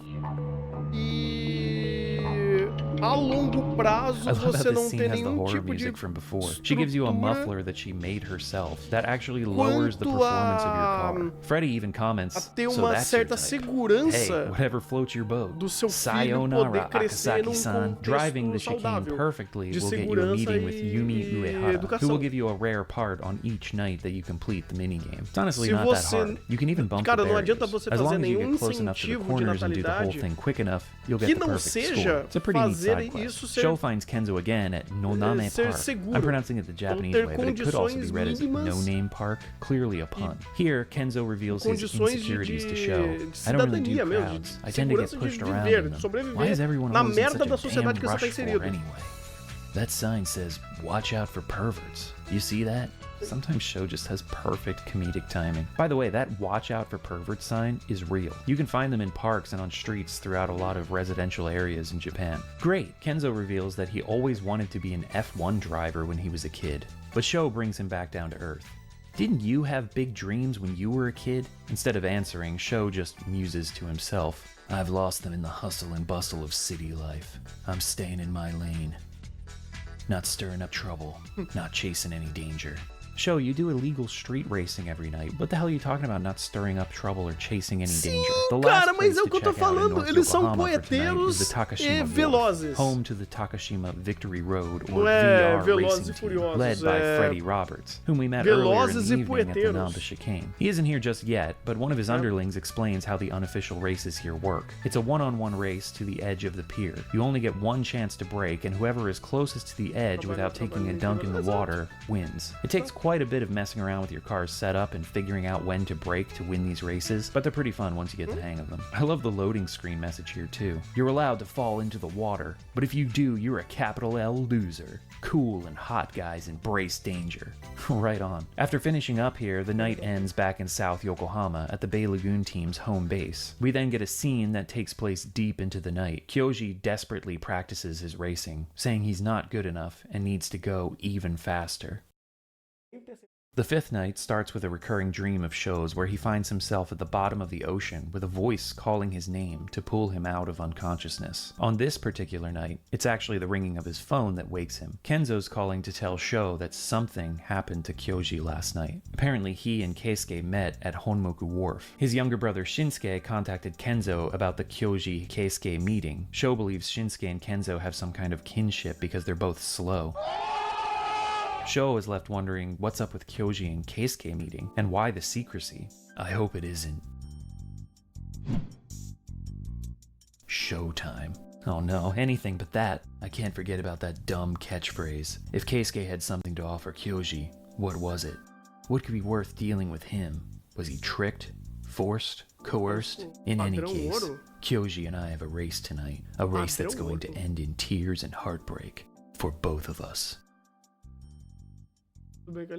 There's a lot of unofficial races you can take part in on the fifth night, spread throughout both South and North Yokohama. Rally races also open up on a track in North Yokohama. Another fun change of pace. Before heading north though, if you stop over at Murooka's body shop, you'll find Yuka working there. She says she's training one day to become an automotive engineer. And what Quantas horas? is she Aqui, doing? já estamos na Trying to find the metade. balance on the gangly legs of her character model? Sho also catches a glimpse of Kyoji practicing for the Bay Lagoon team, deciding no race padrão later tonight. do Sho tio da flashes his dungeon. headlights, but Kyoji won't stop for him. Once again, Kenzo is making a fool of himself at the Nampa chicane and needs to be towed to the Noname Park. His car has an automatic transmission and he still managed to stall the thing out. In the park, Kenzo goes down the slide and he looks like a toddler sitting in the sandpit. The perspectives sometimes are just so bizarre. I love it. At Takashima Wharf, there are more chicken races to do, and during the last round, I think I get about as close to the edge as you possibly can without falling into the water. Anyway, the 5th night ends when Sho chooses the GP deciding race option while at Takashima Wharf. Kenzo tells Sho that this is going to be Kyoji's last race if he loses, and Keisuke apparently met with the Sakuragicho GT guys. Something's definitely up with that. The rest of the Bay Lagoon team show up together,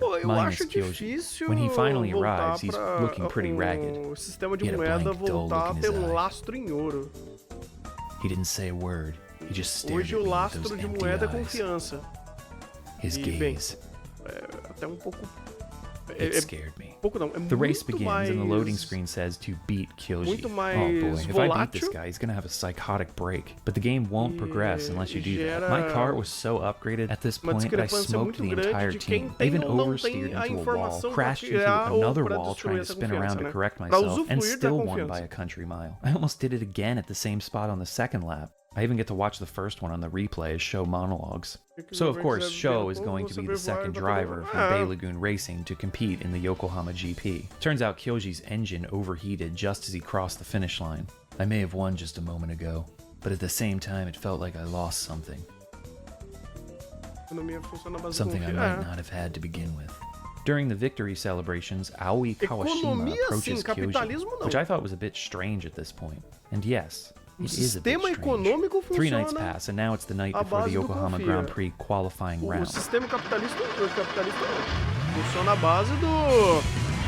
Night Eu vou afundar todos vocês the pra D eu stands for conseguir gerar o degenerates, máximo because I de can only capital imagine what the possível. comments section of this video is going to be like. Kyoji hasn't been seen since the night of the deciding race, and Sho is still left wondering why he met up with Keisuke and what was up with him the other night. If you stop over at GS Mileage, you'll find the manager working there. He tells Sho that Kyoji didn't arrive for his shift and wonders if he finally saved up enough money to tune up his car. The manager also mentions that Keisuke had dropped by a few nights ago to speak with Kyoji. Over at Yokohama Stadium, Sho finds Keisuke, who's modded his car to look like the Sakuragicho guys' ones, with the big front spoilers and tall exhaust pipes jutting out from the sides. Tetsuji from Sakuragicho GT shows up, and the two drive off somewhere. Sho decides to follow them. This results in a race, and I guess they're all just shouting at each other from their cars as they drive through the streets. You tried your hardest and barely won. Bro, did you even see that race? I crashed twice and won by half the length of the track. Keisuke has his sights set on taking over the night racers from Akira, and Sho is left wondering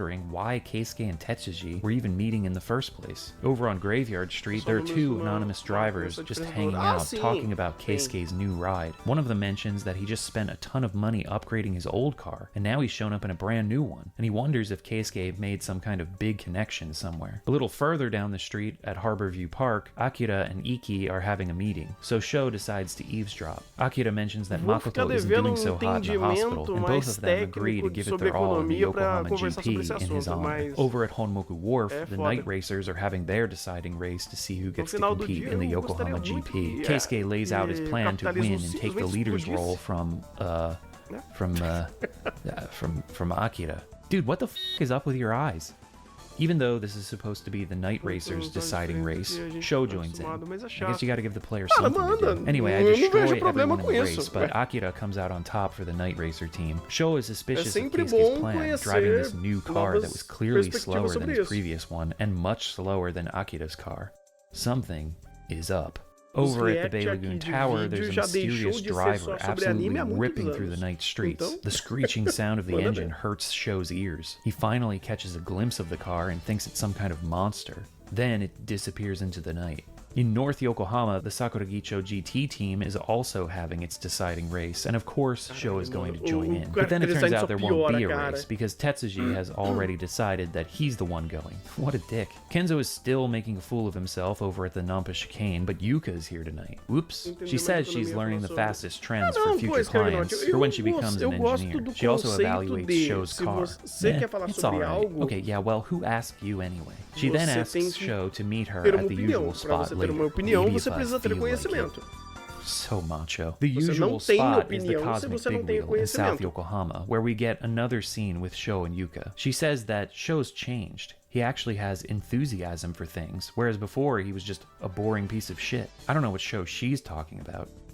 There's some info you can pick up if you head over to Johnny's Cafe. A couple of people are talking about a rumor that Keisuke messed with Makoto's car just before the race with Sho. Considering what we know about Keisuke and the things he's already done, this comes as no surprise. At the end of the night, Sho gets a call from Kyoji, and dude has lost his freaking mind. He talks about hearing the voice calling to him before abruptly hanging up. Then Sho is flashed by high beams as a car races up behind him. Sho follows and realizes that this is the car he saw driving around Bay Lagoon Tower in the darkness the night before. The car stops and Sho meets up with Kyoji, whose face is all sunken like he's been on a bender for the last week. God, it's actually scary. He's babbling about how he understands why his brother raced. He also warns Sho that the voice will find him one day. Then he begs Sho for one more race while he's still the friend he knows. Soon the voice will come. Sho mentions that he's seen this look before, but where? Nessa lógica, papagaio tem opinião sobre qualquer coisa, porque o papagaio ele consegue emular a fala humana e soltar conjunto de frases ou de palavras que talvez possa se tornar uma frase. This race takes place in a murky darkness that makes it difficult to see. There's no way to keep up with Kyoji. I think even if you've grinded and found all the best parts you can up until this point in the game, it's still impossible to win this race. That horrifying car, it was a monster machine, driven by a crazy driver. Kyoji slips off into the darkness and Sho is left alone, wondering what could have happened to his friend. There's not much time to ponder all of this though, because the Yokohama GP qualifying round has begun.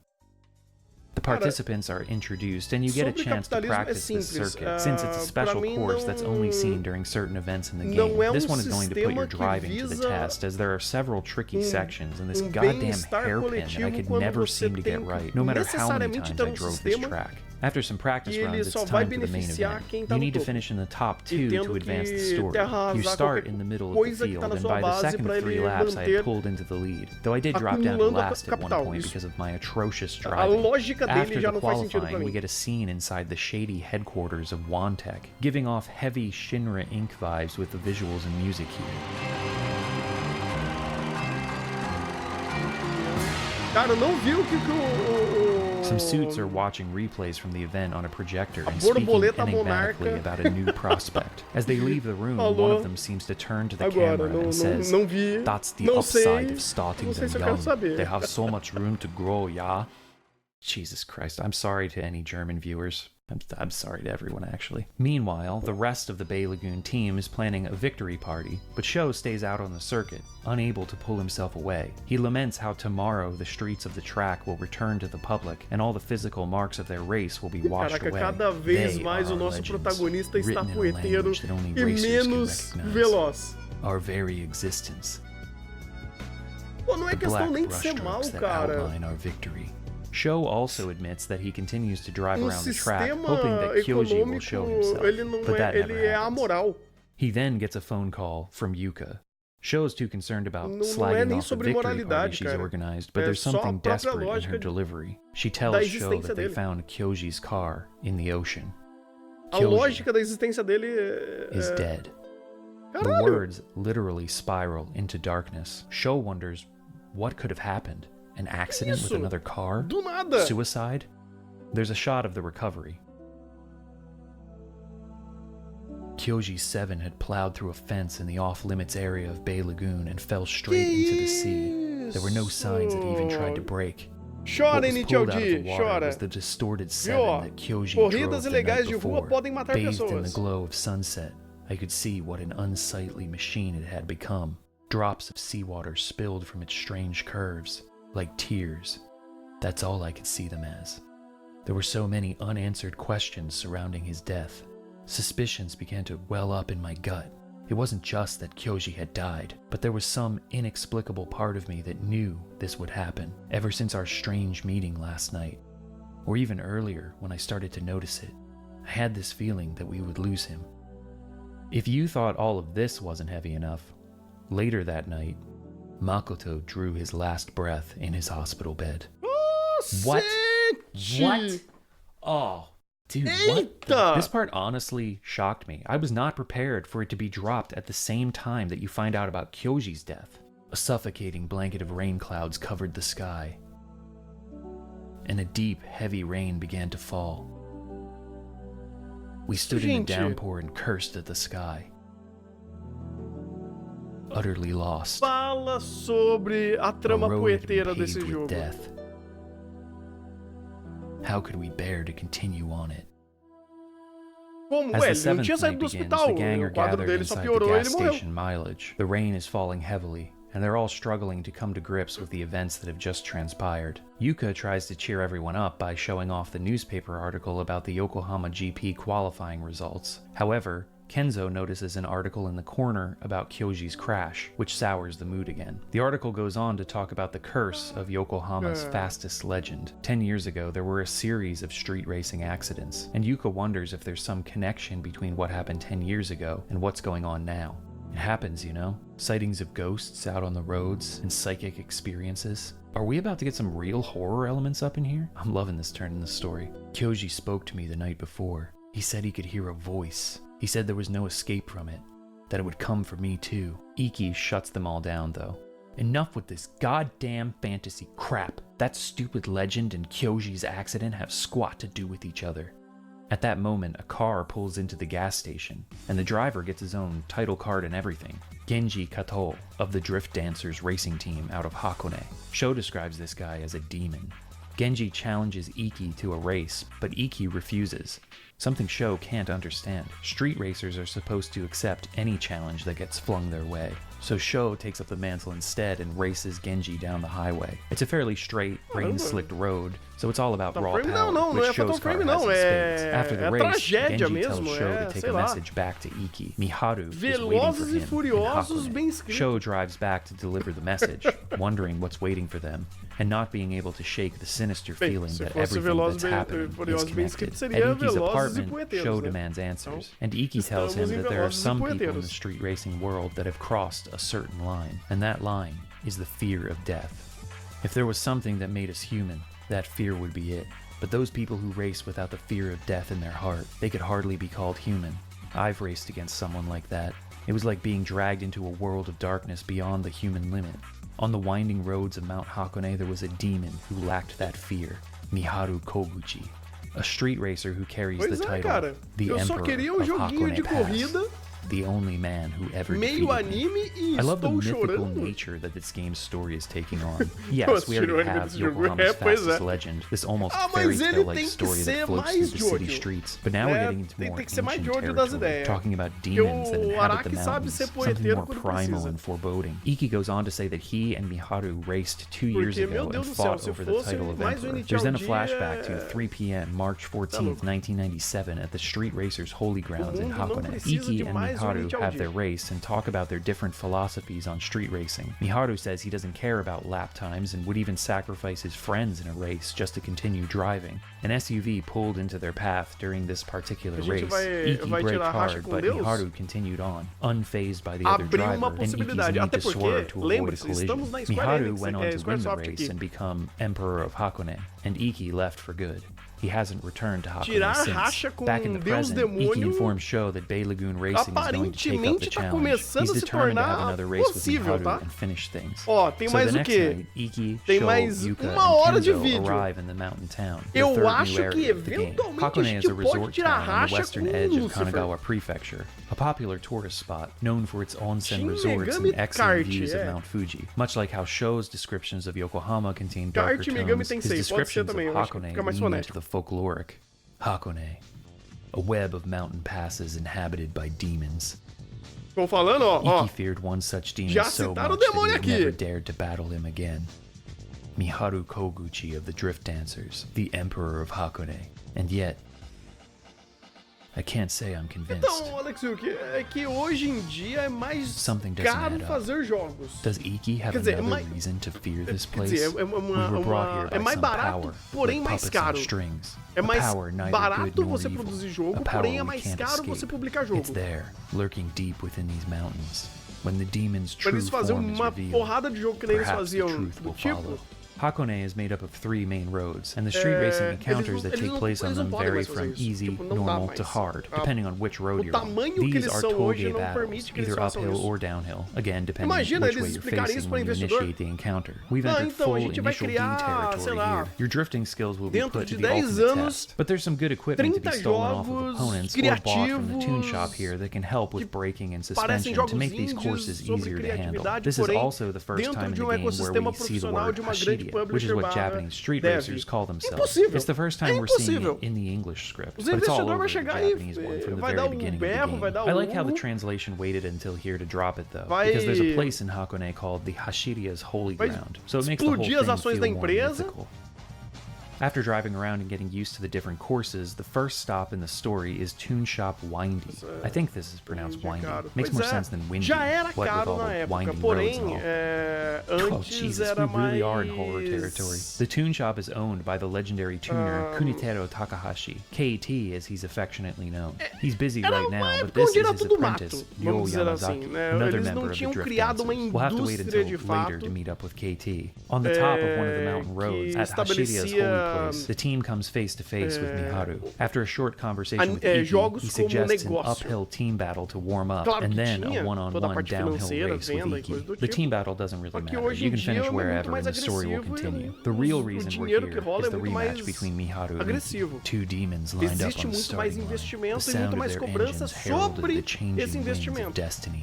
So begins the downhill battle between Iki Fujisawa's RS-2000 Turbo and Miharu Koguchi's X-1800 Special. Iki and Miharu wax philosophical about their differing views on racing, Miharu more focused on the act of driving, and Iki feeling like he can understand other people's souls from the way they race. Miharu revels in the loneliness. But Iki says he's never felt alone while racing. In the end, Iki wins, and Miharu comments that he's entered a realm of speed that even he can't keep up with. The 2 rivals finally put their past to rest, as Miharu says he'll come to the Yokohama GP Championship round to watch Iki race. Before parting, Miharu mentions someone named Manabu, who had previously quit racing, but has recently been seen out on the roads again. He says Manabu will be around later tonight. Thus, we enter the first extended night with the 8th Midnight. There are only 2 of these special sub-chapters in the game. The first is on this night, and the second is actually the next night. We pick up from Hashiria's Holy Place. Sho has decided that he wants to become his own racer and get out from underneath Iki's shadow. The first stop is Tune Shop Windy again, where we meet Kunitaro Takahashi. First of all, the music in this scene is awesome. Second, this horror movie scramble up to the screen by Kunitaro is terrifying. KT says he and Sho can't have a chat until they've had a race, and at least the replay on this one doesn't look so bad as he and KT talk, but actually, KT doesn't have anything to say right now. He tells Sho to come back later with Iki. Whatever. Another location in Hakone is Heaven's Hill, and here, Sho meets up with Yuka. She tries to get Sho to open up about how he's doing, especially after losing both Makoto and Kyoshi. Surprisingly, Sho does open up a bit, and expresses his desire to take control of his own life. He wants to know more about the curse of Yokohama's fastest legend. Yuka says that no one knows who the driver was who set all those records, and the other drivers that he raced with are either missing or dead. After that, the legendary driver just vanished without a trace. Sho feels like there must be someone, anyone out there who has a connection to those events, a source of the curse. And Yuka wonders if the source is even a person. She brings up the Bay Lagoon Tower construction project and the mysterious accidents that halted it. Bay Lagoon has a dark and mysterious history. Anything could happen there. Sho asks Yuka if she's noticed that Iki's been acting suspicious, refusing to race, keeping things hidden, dragging them all out to Hakone. Yuka tells Sho that if Iki wins the Yokohama GP, he may be able to become a pro driver. Apparently Wantek, the Grand Prix organizers, are putting together a team of the world's best drivers. There have also been rumors circulating about Wantek's D project. This could be another reference to Initial D.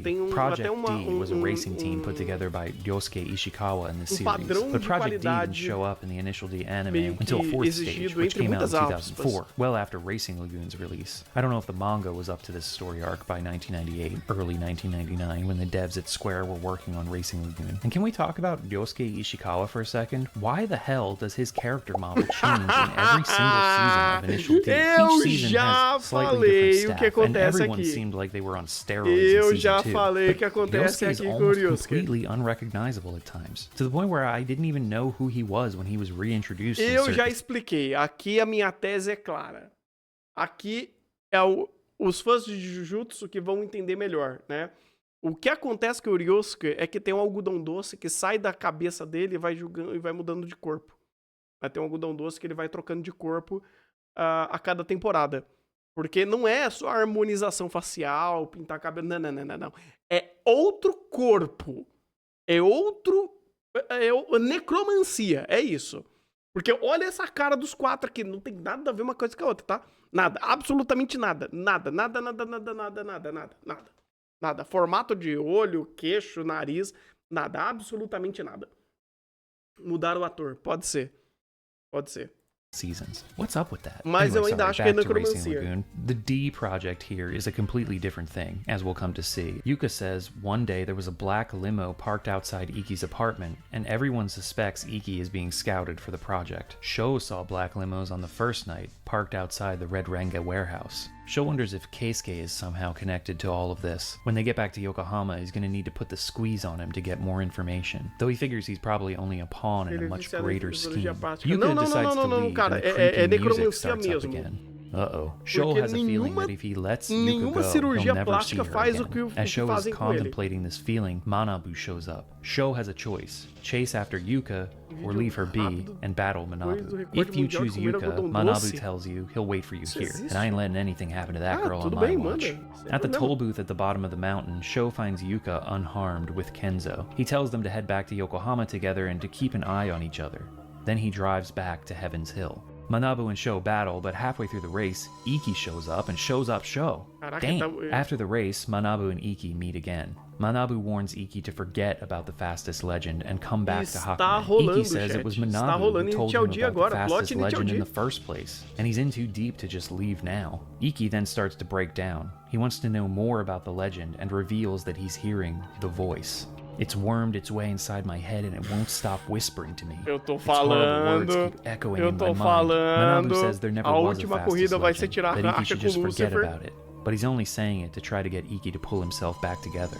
Afterwards, Iki and Sho drive back to Toon Shop Windy. Sho is left wondering about Iki's mention of the voice, and remembers how Kyoji mentioned hearing it too. At the Toon Shop, Iki talks to KT briefly before disappearing into the night. KT then presents Sho with a gift from Iki, a full-spec race car for him to use in the Yokohama GP Championship round. Sho doesn't understand why Iki would do any of this for him. During a drive together along the mountain roads, KT fills in more details about Yokohama's fastest legend. Apparently, there was a racer with an outrageously tuned Zeta 3000. He utters the phrase, Diablo tune. They say that Zeta 3000 was possessed by a demon. They probably weren't too far off. Those cars and the demons that drive them have this sickly black aura to them. That terrifying car, it was a Diablo Zeta 3000. Every racer who touched that black magic wound up dead in a freak accident, as if the Diablo Zeta 3000 had dragged them down with its dark powers. KT mentions that Iki showed him pictures of Kyoji's car being dredged up from the ocean. The car had been Diablo tuned. These types of cars hadn't been seen for 10 years, but now they're back. KT reveals that he was the one who invented the Diablo tuning technique. He built the race car that Sho's just been given to compete against the Diablo tuned vehicles. A kind of light versus dark thing going on here. KT says a part of himself can rest in peace if Sho makes it to the podium with that car, and he warns that there could be a Diablo tuned car competing in the Yokohama Grand Prix. Then he gives Sho a pep talk. This is how they all prepare for a big race. Hold in all those emotions inside you, and then blammo! Let it explode all over the streets, prune juice style. God, that's disgusting. Anyway, KT says Sho should win the race and then come back here to Hakone. Once you start racing at the Grand Prix level, you'll start to see the other side of speed. If you're not careful, it'll whisk you away. It will call to you with its voice and lure you into its unseen darkness. If you ever start hearing it, try to remember my warning. The people you shared a promise with will be waiting for you to earn that victory. They're the ones you can count on to always have your back.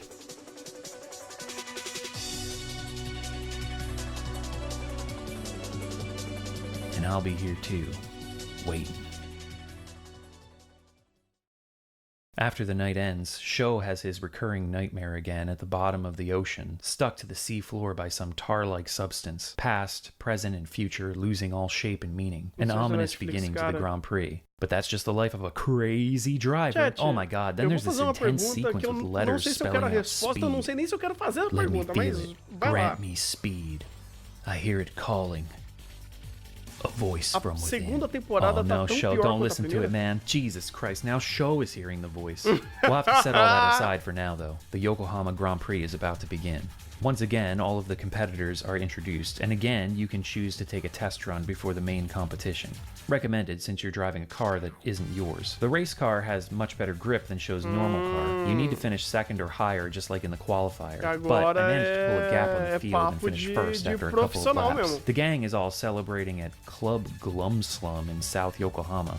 What a name. And everyone is wondering where Sho is. Of course, he's still out at the circuit. He talks about not feeling satisfied with just winning. He then has a vision of Makoto and Kyoji, telling him he needs to be faster, otherwise he'll end up dead like them. He needs to become the new fastest legend. Sho sees cars burning on the highway, and the voice takes over. He shows up at Club Glumslum and starts acting a fool, throwing punches, challenging Iki, but all the while, deep inside, the real Sho is just watching what's happening, unable to control himself. He finds himself burning down the Keihin in his car, the voice in control, but Sho still trying to hold on. In the early morning hours, he meets Iki at the Bay Lagoon Tower. The two race in a one-on-one battle. It's a tough race, and you need to pass him by the time you get to the straight on lap 3. This actually takes me a couple of attempts, but I finally manage it. And just like with Makoto, Iki's car ends up in a heap on the side of the road. As Sho stares stunned at Iki's body on the pavement, the voice tells 300 him, milhão well pra done, empresa? 300 mil pra empresa?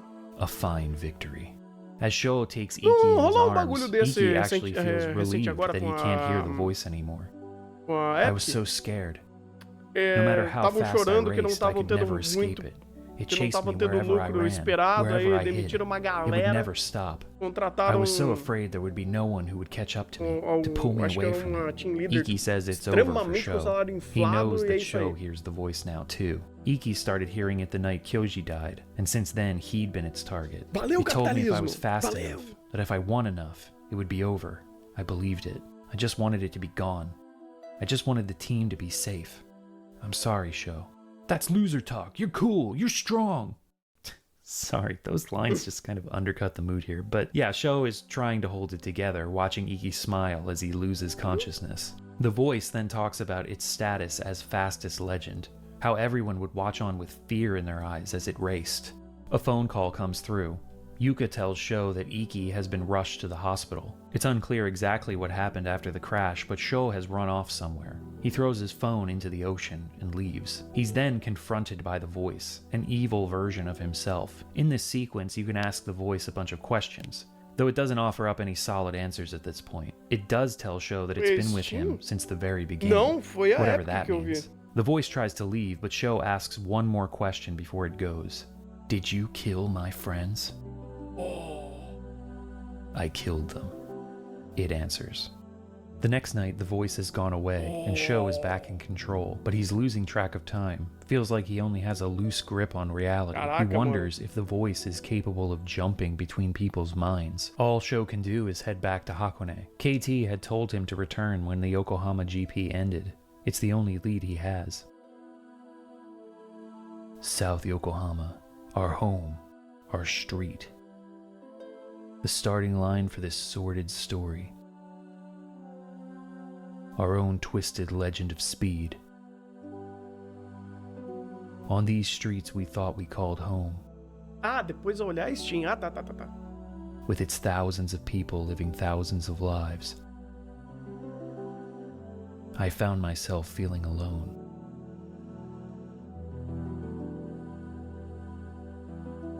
With its thousands of cars. Do any of our mindless conversations truly reach our Caraca, hearts? realmente o jogo, ele tá indo, cara. Maybe I wasn't quite human anymore. I was something more primal. Cara, A se starving Initial hyena D only focused on its são next kill. nerds otakus de carro, That was my true self. Racing Lagoon são... Sho Como que eu begins the posso ninth fazer night isso? in South Seria, Yokohama with this melancholy song as the background track to drive around the streets. Poetas trágicos de carro. Ou Seriam punheteiros trágicos. Serão It's excellent. Over in Chinatown, Yoko informs Sho that she's retiring and says it's her dream to be a beautiful, blushing bride. With those eyes? Sho mentions that a lot of the ladies from the Motomachi Queens migrated to North Yokohama when the highway opened. End of an era. Near Bay Lagoon Tower, where only bad stuff happens, Sho meets Gamo Kusunoki of the C1 Roadstars, a racing team from Tokyo. Gamo states his intention to take over Yokohama and says to come to the Daikoku parking area to take on his challenge. This unlocks the final area of the game, the C1 highway, which can be accessed by driving west on the Yokohama Expressway. This place is admittedly kind of boring. I don't like the highway courses as they're mostly just straight lines with slight curves. Luckily though, you can avoid most encounters here by driving under 100 kph. To make up for it being kind of a lackluster area, the BGM is funky as hell.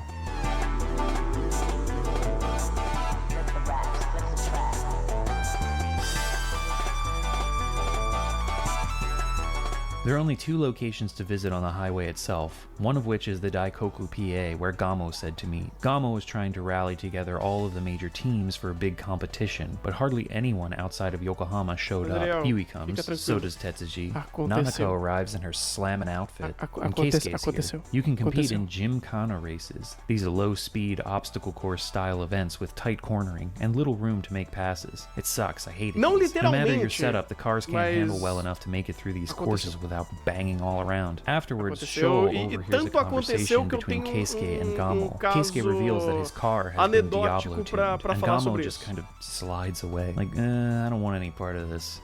Keisuke then notices Sho and asks him if he's up for a race. Even if you accept the challenge, Keisuke just laughs and says he's not giving Sho the privilege of seeing his magnificent Diablo-tuned ride. Okay then. In North Yokohama, if we stop by Takashima Wharf, we find 2 black limos parked there. The suits from Wantech are trying to recruit Freddy for their D project, tempting him to become one of their drivers. There's a guy with a British dialect, and I think the other dude is supposed to be Italian. Freddy refuses their eloquent European advances with his brusque American frontiersman vernacular. The Fredster is not interested. The conversation breaks down after that, ending in this pointed threat from Mario here, which I thought would be appropriate to render through an AI-generated Mario voice. You'll be eating your finger-licking chicken in a hell. Oh god, that's terrible. So anyway, these 2 f*** off into the night, and it's about time Sho heads to Hakone to get more info on what the hell is going on. Up on Heaven's Hill, Manabu and Miharu are battling it out. Sho figures they must have heard about Iki's crash and are working through their emotions the only way they know how. Sho follows them to the top of the mountain to Hashiria's holy place and challenges Miharu to a battle. Racing against Sho, Miharu finally understands what Iki said about never feeling alone while racing. He also mentions that Sho seems to be racing for his life. After that, the voice takes over, going on about reveling in speed as my replay shows me crashing into the barrier in pretty much every shot. Manabu appears and Sho gets a rematch. The voice starts off mocking Iki for being a pretender, someone who could never achieve the title of fastest legend. But Manabu has more important things to get off his chest than the whole fastest legend deal. He's dying. He left behind the fastest legend and spends his days in Hakone racing. He just wants to die doing what he loves. After their race, Manabu says that the ones from 10 years ago who couldn't let go of the legend have all died. Something we already knew, but here Manabu reveals that they weren't just freak accidents. Those other drivers were murdered. Manabu doesn't know for sure, but he believes the one they called the fastest legend is responsible for their deaths. Sho, or the voice, wants to know where it can find the driver who raced against the fastest legend and survived. For those answers, Sho will have to travel to Hokkaido to uncover the truth behind Diablo-tune.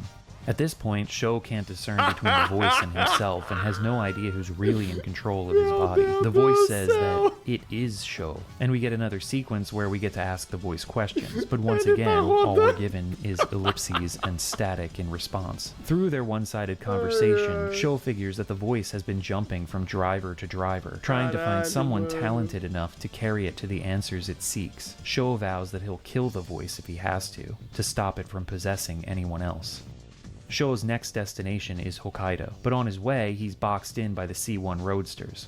Gamo, their leader, has placed the blame on him for their Caralho, o que é sobre reputation esse taking a jogo? dive after no Eu já one falei, showed up cara, to their meetup earlier in sobre the night. So you have to poemas, race these idiots to be dramaturgia, able to leave. Nice shot of Tokyo novelescos Tower here on the side of the highway. e After the race, jogo de Gamo corrida. says that beating Sho is the only way he'll get a chance to become a driver and get his own Diablo-tuned machine. So apparently he's taken up with Keisuke and has been talking to the Pense na Wantech obra suits as mais well. Just then, a dramatúrgica new que você driver named conhece. Choji Todoroki appears. This is E the aí você former leader of the junta com C1 jogo de corrida. Roadstars. He says that Sho É reminds isso. him of the fastest legend from 10 years ago and reveals that the whole fifth gear around the Tama River corner stunt happened during his race with the legendary driver. 1 week after that, the driver and Choji had another race, but this time, the legend died on a simple, straight road. The details are murky, but the car's speed was unimaginable, and he vanished right in front of Choji's mano, eyes. isso tá me Further dando dor down de the cabeça. road, the legend and several other cars in that race were involved in a crash. There's a shot very similar to an Valeu. image we've seen before, the one Sho sees in his nightmares, of cars burning on the highway. Choji was way behind their Resident Evil. pace and pulled up to the crash site after it all went down. The last thing he remembers is being whacked with a pipe. Choji says that it all feels like a dream. None of them understood the consequences of their racing. He asks Sho for a race and says that if he starts to remember things, to reconsider what he's doing. Choji's slow SUV is no match for Sho's souped-up machine, and during the replay, Choji laments how so many of his friends died racing against the fastest legend. The sexy allure of street racing had blinded us to how cheap and shallow those Incrível. times were. A reflection on menos their aqui as pessoas selfish morrem, né? actions, but once again, 10 years ago was in the bubble economy. So Não, another eu tô piece of esperando pra ver quando a commentary on gente those corre contra times as Deus. Vamos well. ver. Those glory days never again return to us. All you'll be left with is an empty shell of memories. Don't let yourself become buried in the rotting shells of old memories. Clearly, Choji's words are an indictment of the blind greed of the era. As Sho continues his journey north, he takes in all that Choji A told him, ganância understanding now that the sobre voice that possesses him is a ghost. And maybe the voice didn't glória even realize de this, você ser because it's rápido. silent now. Perhaps stunned by the revelation. Veloz e Sho furioso. drives day and night, unsure of how much time has passed since he left Yokohama, feeling like he's driving on a Mobius strip. I mean, if he drove straight through and took the ferry from Oma to Hakodate, it would take like 14 hours. Just over half a day. I mean, Japan's not that big, but let's not break the dreamlike atmosphere this game is trying to paint here. That may even be the point, that it hasn't been days, but Sho's mind is so clouded that he doesn't even realize not even a day has passed. As Sho rides that ferry to O cara ficou Hakodate, snow begins 19 to fall, horas which is seguidas kind of strange. I was dirigindo. pretty sure Racing Lagoon took place E é during isso aí. summer, and it doesn't snow in Hokkaido in Fantástico. summer, especially that far south. Come to think of it though, I don't think there's ever a moment in the game that says definitively that it's summer, but there are mentions of a hot wind in the beginning. Maybe Sho's line about bringing the heat and all that skewed my perception, or this could be another intentional thing, just to illustrate the hypnagogic state of Sho's perception. Either way, we get to see the Estamos no snowy streets of terceiro an unnamed city in filme de Hokkaido. Inicial Sort of. This chapter doesn't feature an overworld, unfortunately. Would have been cool to drive Nosso around a tiny protagonista little está snowy correndo city. contra There are only a selection of um places to visit from macho a menu. escroto. You can race random drivers around a snow oval course, customize your ride, visit the Toon Shop ice field, recommended to get snow tires so you don't kill yourself on the snow. You can also save your game or head for the summit to continue the story. The oval track gets old pretty fast. I'm not really a fan of oval racing, and the icy conditions don't help. Once you've had your fill, Sho drives to the summit of Forgotten Hill, fighting off the cold as well as the voice inside of him that is slowly awakening the closer he gets to the top of the mountain. At the summit, he finds a lonely shack. Inside is a bearded man. The voice has taken over once again, saying that he remembers this man and how he was shedding tears when he locked the voice away. And I love the man's response. Sorry, but you sound like you've got something in your throat. Did you catch a cold out there? So that means this whole time, whenever Sho is speaking with the brackets around his dialogue as the voice, he's just making a growling sound. I don't know. That's so funny to me. And he's just like, out of frustration. Before much of anything can happen here, cars pull up outside, and the bearded man claims that Sho was followed. He hands over a disc and says that he's been waiting 10 years for him to return. For As him to vozes be da healed minha of what cabeça. they did to you. So this guy actually did recognize Sho? Or he recognized the voice? Caraca, mano. The bearded man talked about Quantos how he anos kept fazem que Show vocês não or the veem voice Tasmania, alive, chat? which was the least he could do to try to tenho make medo amends. de It's not clear perguntar at isso, all porque eu acho yet que what's tem gente happening que pode here. nem The ter voice goes conhecido full Tasmania. psycho and says all it wants is to kill this man, Loucura. but it seems like the guy still can't understand it because he doesn't even react to the threat. So Show may just be standing here growling incoherently, which is crazy. They've run out of time gente though, precisa so the bearded fazer man shoves the disc relembrando into Show's de hand and they make their desenhos getaway clássicos, down the cara. mountain. Show and the man are being pursued by 2 Diablo-tuned cars, precisa- and it's a a pretty gente intense precisa downhill fazer isso. drive because at certain points there are no guardrails and you can fall right off the edge. Oh, come Morreu. on, I stayed on the course that time. Anyway, once you make it to the bottom, the suits and the Diablo-tuned machines have cornered the bearded man, and Heidel Schneider, our Heidegger-sounding friend from the boardroom earlier, shoots him dead in the snow. Once again, we get a sequence where Show can ask questions to the voice, and once again, it doesn't answer. Cara. Show returns to Yokohama with now even more questions. Who was that bearded man? Why did the suits kill him? What's on the disc that he's been given? As Show drives, a voice comes through the radio. But not the voice. No, this time, it's the Wantek suits telling him they want to put him in the seat of a Diablo-tuned car. The Brit and the Italian appear before him, and we finally get their names. John Truth and Forza Rush. Of course, I expected nothing less. They forcefully take the disc away from Show Meu and invite Deus him do to céu. compete in the Darkness Grand Prix that will take place at the Red Ranga warehouse. Darkness They know Grand Show Prix, won't be caralho, able to nem refuse, fudendo. especially with the voice in Nem control, so they fudendo. leave to prepare.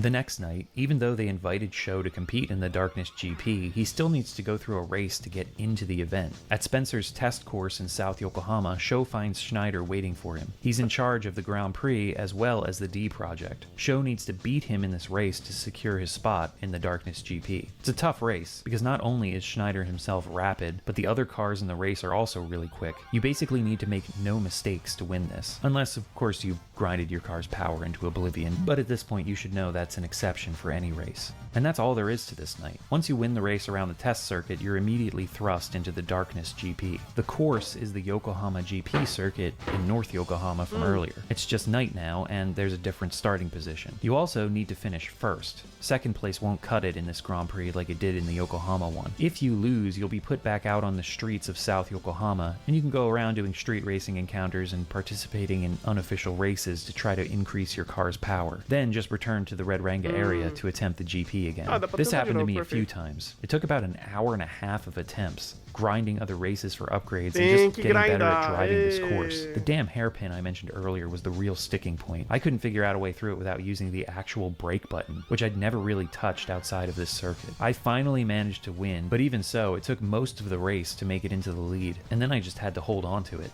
Winning the Darkness GP grants Show the Aero Diablo, a Diablo-tuned El body Diablo. part that greatly increases the car's downforce and handling. I Aero thought at first Diablo, maybe I meu wasn't Deus, supposed to isso é use this muito part, nome like it was some de kind of cursed item. magia But de Final no, you can Fantasy. just use it if you want to. We're Aero finally Diablo. entering the last leg of Racing Lagoon's story, and if you thought things were already off the rails, you ain't seen nothing yet. After the race, Show remembers the Diablo Tem Zeta. mais coisa ainda? Memories are coming back to him, Do Diablo. or back to the voice inside of him. Either way, something is awakening inside Show. He sees the burning wreckage on the highway, a vision he now knows isn't just a dream. Just then, a knock comes at his window. John Truth and Forza Rush tell him that now that he's won the Darkness GP, they'll tell him what was on the disc the bearded man had given him. The voice inside Show doesn't really care about that though. Much like his Yokohama GP qualifying and main event rounds, he wants to just stay on the track and race. So on the Darkness GP circuit again, Show races against the Diablo Zeta. At this point, I hadn't put the Diablo Arrow on the car, so I lost pretty badly. After equipping that though, and adding a Chocobo emblem, yeah, I managed to win against the Zeta. But who's driving it anyway? I'm nothing. A nobody. A driver. I'll never escape from the voice. Oh my god, it's Iki. He's still alive, but he ain't looking too hot. The voice takes control of Show again and tells him that they've always been one and the same. Sho demands to know once and for all who the voice really Ikki voltou is. do Once again, it inferno, appears to Sho as a dark chat. version Meu of himself and Deus, says the quem memories diria, are trapped né? inside his own body. Quem Sho sees diria? the fiery Que wreckage again roteiro and sees bom. himself holding a metal pipe and swinging it Ikki wildly in the voltou flames. da When Sho ilha. comes to, he's collapsed on the floor inside one of Como the que é? Red Da Rango ilha warehouses. esqueci a porra do Outside, nome da two ilha. vehicles pull up and out hop Keisuke É isso, and gente, Damo, virou- both armed with their own metal pipes. virou evento canônico, Ikki. It's showtime. Of course it is. He who is born from D shall return to D. Okay? These two Nem wake Sho fudendo. up and welcome him to the Diablo meu Tune Deus Shop, do the place céu. where the Diablo tuning goes down. So these two A are ilha ready da to Rainha da beat Sho to Morte, death with isso. steel pipes. But Sho catches a glimpse of a piece of scrap that can be used as his own weapon. As he reaches for it, we get a brief flash of the interior of an apartment. Another memory that had been buried deep down. Sho comments that he was afraid he would forget this, Caraca, mano. and afraid he'd remember it. In those blinding moments, I guess these three idiots beat each other up with their metal pipes, but the Wantek suits show up and put a stop to the melee. They're taking Sho off somewhere, but he starts to fade before he can even ask where. All I remembered next was the smell. Sweat, muscles, the smell of men. What the hell is going on? Sho is stuffed into one of the limousines and completely loses consciousness. Estou sentindo o cheiro de Again, we homem. see the interior of an apartment. Hear the sound of a shower running, a woman's body, a dish full of pills, Isso, rapaz, calma. that pure white dream. The urge to retrieve my old memories coursed through my mind, Calma, meu jovem. my bygone days of racing in the night. Ele tá sentindo o cheiro de All homem this time I had been searching, e tá lembrando de uma mulher tomando searching banho. for that someone. Isso tá muito estranho. When he awakens, he's seated in a boardroom at Wantech headquarters with Schneider, as well as Wantech president Wan Lee. Schneider fills Sho in on the fact that manufacturing performance parts for cars is only part of their business model. They've also spent the last 10 years working on a biotechnology project called Diablo. They then present Sho with the video that was contained on the disc Estamos the de bearded man had fato given chegando him, em a Deus. presentation Ou about do a demônio. drug called De Diablo that project. unlocks the user's Nem mental and vocês não physical fizeram potential, isso. but it also Nem allows vocês não Wantech to fizeram isso. manipulate Vai their tomar no emotions. cu, The jogo. drug eliminates fear, binding those receptors Caraca, in the brain. mano. I'm not going to do the German accent again. What do you think are the main obstacles to human expression? fudendo. Fear, anxiety? Imagine the potential of a man who has forsaken these emotions. Oh my god, dude, no fear or anxiety on a daily basis, and all I have to do is let a corporation manipulate me? I'm already in that position. Sign me up. We then segue, rather fourth wall breakingly, into an intermission. Not the most clever way of incorporating a save screen and a bit of a break in the narrative, but hey, we needed it. And we're back. Schneider continues his little presentation, next showing footage of the burning Project wreckage D. of cars Isso that lembra Sho alguma coisa? constantly has nightmares about. Isso Amazing how they have lembra the same alguma camera angle coisa, here as Sho sees in his chat? dreams. It's uncanny. This event was known as the War of Yokohama and created the Cara, tô rumors of copiando na Yokohama's caruda fastest aqui, legend. né? Sho wants to know Initial what D. all of this Olha has to só. do with him. So Schneider goes on to explain Então, that in dentro de Initial situations D é of Diablo. elevated Faz mental sentido. stress, the drug was known to cause an overreaction. Sem medo, Just a ansiedade, little tá com overreaction. exato. And Isso the daqui War é of uma prequela Yokohama de wasn't Initial D the porque only eles one querem of criar o these Takumi. overreactions. Na verdade, eles Before estão... that event, the drug was Gente, para administered tudo. to... Para tudo. Vocês não estão entendendo. Isso daqui é uma prequela de Initial D. Afinal, quem é o pai do Takumi? É o Ikki. Quem é o vilão da história? O Ikki. Que projeto eles estão fazendo aqui? O projeto D. Saiu de D e retorna a D. Tá tudo conectado. Esse daqui é uma prequela de Initial D. É isso. Nenji Namba, Kyoji's brother, whom Kyoji briefly mentioned during one of Sho's early visits to the gas station. Kyoji's brother was Estava the one aqui who a todo coined the momento, só term vocês não Diablo perceberam, Tune. gente. KT created the technique. Nenji gave it a name. However, he died in an accident on an ordinary street corner. Isso not daqui, na even verdade, é uma during a prequela de race. Initial This D, was the porque first no blemish final in the disso daqui Diablo vai rolar o project's Made testing. in Heaven. Wantech worried that O if mundo the vai ser truth of this reescrito incident e got aí a out, it gente would cai put em the Initial D, kibosh entendeu? on Diablo's development. Schneider characterizes Nenji's death as a setback, to which Sho angrily reacts, and Wan Lee just sits back smugly puffing his cigar. The incident was covered up quickly by the company, and they accelerated their testing phase of Diablo, selecting a larger number of subjects subjects this time. They chose street racers because they needed subjects that would be under extreme mental stress and could be disposed of at minimal cost. They're just a bunch of hooligans engaged in illegal activities anyway. We then see shots of a prison area, with Schneider's voiceover telling us that these are the true drivers, the street racers who couldn't resist the allure of Diablo Toon, granting them the ability to become the fastest legend. They gave each driver doses of Diablo, as well as an imperfect clone of the Diablo Zeta. Schneider then reveals that the story the street racers now all clung to, the legend of Yokohama's fastest, was just a bunch of junkies hopped up on pills driving Diablo Toon vehicles. Your dream was a lie to further our research. However, their tests weren't going too well.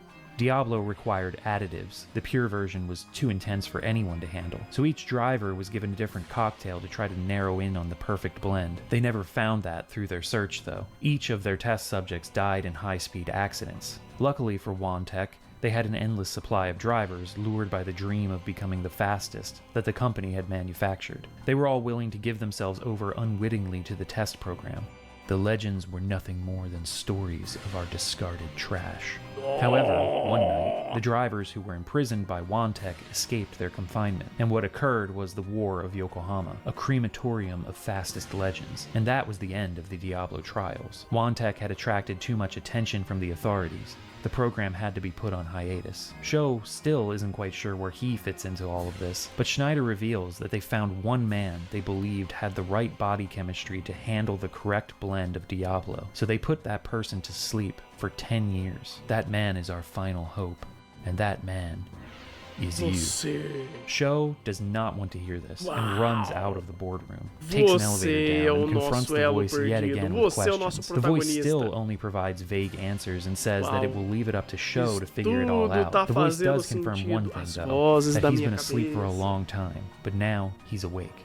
So who cares? Sho concludes that he needs proof to convince himself that he is, in fact, himself. And so we enter the last night, which is not the final night, mind you. That comes later. The last night begins with Sho meeting Kenzo, who's been beaten up, and reveals that Wantech has kidnapped everyone. Kenzo says that they've been taken to Bay Lagoon Tower for a new experiment, but the Wantech thugs told Kenzo he wasn't fit to be one of their test subjects. Sho ends up calling an ambulance. Then you have one last night of freedom to complete any side quests that are still lingering. At this point, along with the Arrow Diablo part, you've also got a Diablo paint color that somehow boosts the stats of your car. It's not clear on how it does this, but it says it does in the description, so I slapped that on there. And now Sho has his own fully tuned Diablo machine. Your destination is Bay Lagoon Tower in South Yokohama, the rotten sore on the face of the city. When you arrive, you'll actually meet Nanako. She reveals that she's been working with Wantech since the Yokohama GP. It's been her job to get Sho involved in unofficial races, conditioning him to become the perfect test subject for their final Diablo trial. She informs Sho that once he's reached the rank of Yokohama's fastest legend, he can return to her and basically enter the endgame. This was that gating moment that I was talking about way back in the beginning of the video. At Ancient Bay, you can check your ranking, and you need to complete a certain number of special events and unofficial races to be able to achieve the rank of Yokohama's fastest legend to complete the game. That isn't even the highest rank, though. There are 2 more beyond that, and if you've done pretty much everything and managed to achieve the rank of Gale a Moment, that's right, then you'll be treated to a special event during the ending sequence. We'll get to that soon. Heading to Ancient Bay, Sho confronts himself. Instead of the evil-sounding doppelganger that we've been seeing up until this point, the other version of Sho that appears here is gentle. Remember, I was here. Experimentos de drogas para I've always been here, transformar corredores em sobre-humanos, talvez, eu não sei. A gente tá esperando duelo de drift entre nós, o protagonista e Deus. Estamos chegando lá. Don't let them lie to you. I'll be Estão bem? We then get a sequence showing the beginning of Bay Lagoon's construction. Not just the tower, but the man-made island itself. The city is situated on. After that, you get your title. And like I mentioned earlier, as long as you have Yokohama's fastest legend, Crazy Driver, or Gale a Moment, you can move on to the end of the game. Returning to Nanako, Sho makes his choice to enter the endgame, and somebody places a cloth over his face. Everything turns to white. Nanako asks if she can go home now, since her job is finished, and the Wantech guys knock her out too. Daft cow. Ouch. Sho sort of comes to in the darkness of the limousine. He can tell, at least, that he's being taken somewhere underground before passing out again. He has another dream of being underwater, and we finally understand why he keeps having this recurring dream. This is his experience of awakening from his cryogenic sleep 10 years after being captured by Wantek on the night of the War of Yokohama. They've stuffed Sho back in the same room where his cryo capsule was to help jog his memories. And yeah, they call it D-sleep because of course they do. Things start to get pretty twisted here. Schneider says that there's another man that's the true owner of Sho's body, and Sho is just a pseudo-consciousness that was manufactured in the upper levels of this person's psyche. So basically, Sho's past self from 10 years ago, who is not really Sho, has been dormant within him. That's the voice he's been hearing all this time. His current personality was constructed during D-sleep, and once the voice, or his past self, fully reawakens, his current self will be reabsorbed into himself. As vozes da cabeça dele era ele mesmo. We've entered full-on murky sci-fi mumbo-jumbo territory here, but we do get context for that name entry screen way back in the beginning of the game. Starting a new game is this person being awakened from his D-sleep as Sho Akasaki. That also explains why Sho said he had seen someone like Kyoji before, when Kyoji was all ragged on his final nights. He was hopped up on Diablo, and if Sho was around 10 years ago, of course he would have seen that before. It also explains a few other enigmatic comments Sho has made faz sentido. So all of this has been worked into the narrative from the beginning. Doesn't make it any less batshit Na verdade, isso insane, está acontecendo no mundo de Final Fantasy Schneider VII, in a tá? flashback from when they put this driver daqui é to uma sleep. prequela The de reason Final Fantasy Wantek VII. did all of this was because, like they said earlier in the boardroom, they believed they had found the right test subject for Diablo, but they needed time for all of the War of Yokohama bad PR to blow over. If they would have just reawakened this driver without all the D-sleep pseudo-consciousness shenanigans, then they hypothesized that the shock of being awoken 10 years into the future would cause him to take his own life. And like, yeah, they don't really give a shit about him, but if that happened, it would ruin their project that was already facing a 10-year setback. They also revealed that this man, Sho's past self is probably the easiest way to contextualize him, was actually one of their Diablo driver test subjects, but they still don't understand his actions on the War of Yokohama night, and we don't yet know exactly what those actions are because Sho hasn't remembered them yet. In any case, the construct that is Sho, the character we've been playing as this whole time, will soon slip away as the real owner of this person's body reawakens fully. Got all that? I may be repeating some things here, but that's because I'm still coming to grips with all of it myself, and I've played through the game twice and rewatched all the cutscenes while reviewing my footage. Sho starts rocking out, passes out, and the voice reawakens. Sho is no longer in control of this body. He only catches flickers of what's going on. The body of the driver keeps opening different doors in this underground facility. In one room, he sees the bodies of Keisuke, Gamo, and other Wantek drivers face down in pools of blood. Their bodies are mangled, like they'd been beaten to death with pipes. In the next room, we come face to face with one of Wantek's drivers, still imprisoned after 10 years. Suddenly, an alarm sounds. The Bay Lagoon Tower is collapsing. Sho is woken up by Akira and Yuka. They tell Sho that he saved them, but Sho doesn't remember anything. Apparently, in a blind rage after seeing the last of the drivers still imprisoned, he opened all of the prison locks, which allowed Yuka and Akira to escape. Now, though, the three of them need to get the hell out of this collapsing building. Akira takes Yuka, and Sho follows in his own car. There are 3 escape sequences here, each one timed, and they're very annoying because you're under pressure from the clock, but you also need to drive carefully through the crumbling underground parking lot so as not to get stuck on any walls or rubble. But you can't drive too carefully, otherwise you won't make it out in time. It's precarious. After finding your way through the last escape, Sho wonders why the voice, the original owner of the body, let Sho take control again. He also wonders where Iki is in all of this. The last time we saw him, he was emerging from a Diablo-tuned car in front of the Red Ranga warehouse. So Sho shouts over the roar of engines and the rumbling of a falling building to his friends to go on ahead as he heads back to find Iki. In all of this confusion, though, Sho somehow emerges on the highway and sees Wan Li's limousine crashed. Just as he's about to beat the guy with a pipe, a gunshot goes off. Schneider says he doesn't need Sho's assistance burying those who oppose society's evolution. Schneider's taking over things now, returning to Europe to continue the Diablo project. Schneider doesn't even know if he's speaking to Sho or the original owner of his body, but it doesn't matter anymore. In fact, Schneider analyzed hidden sectors on the disc from the bearded man, and it turns out that Sho actually wasn't part of the Diablo project. He was just an unknown driver who happened to be in the wrong place at the wrong time on the night of the War of Yokohama.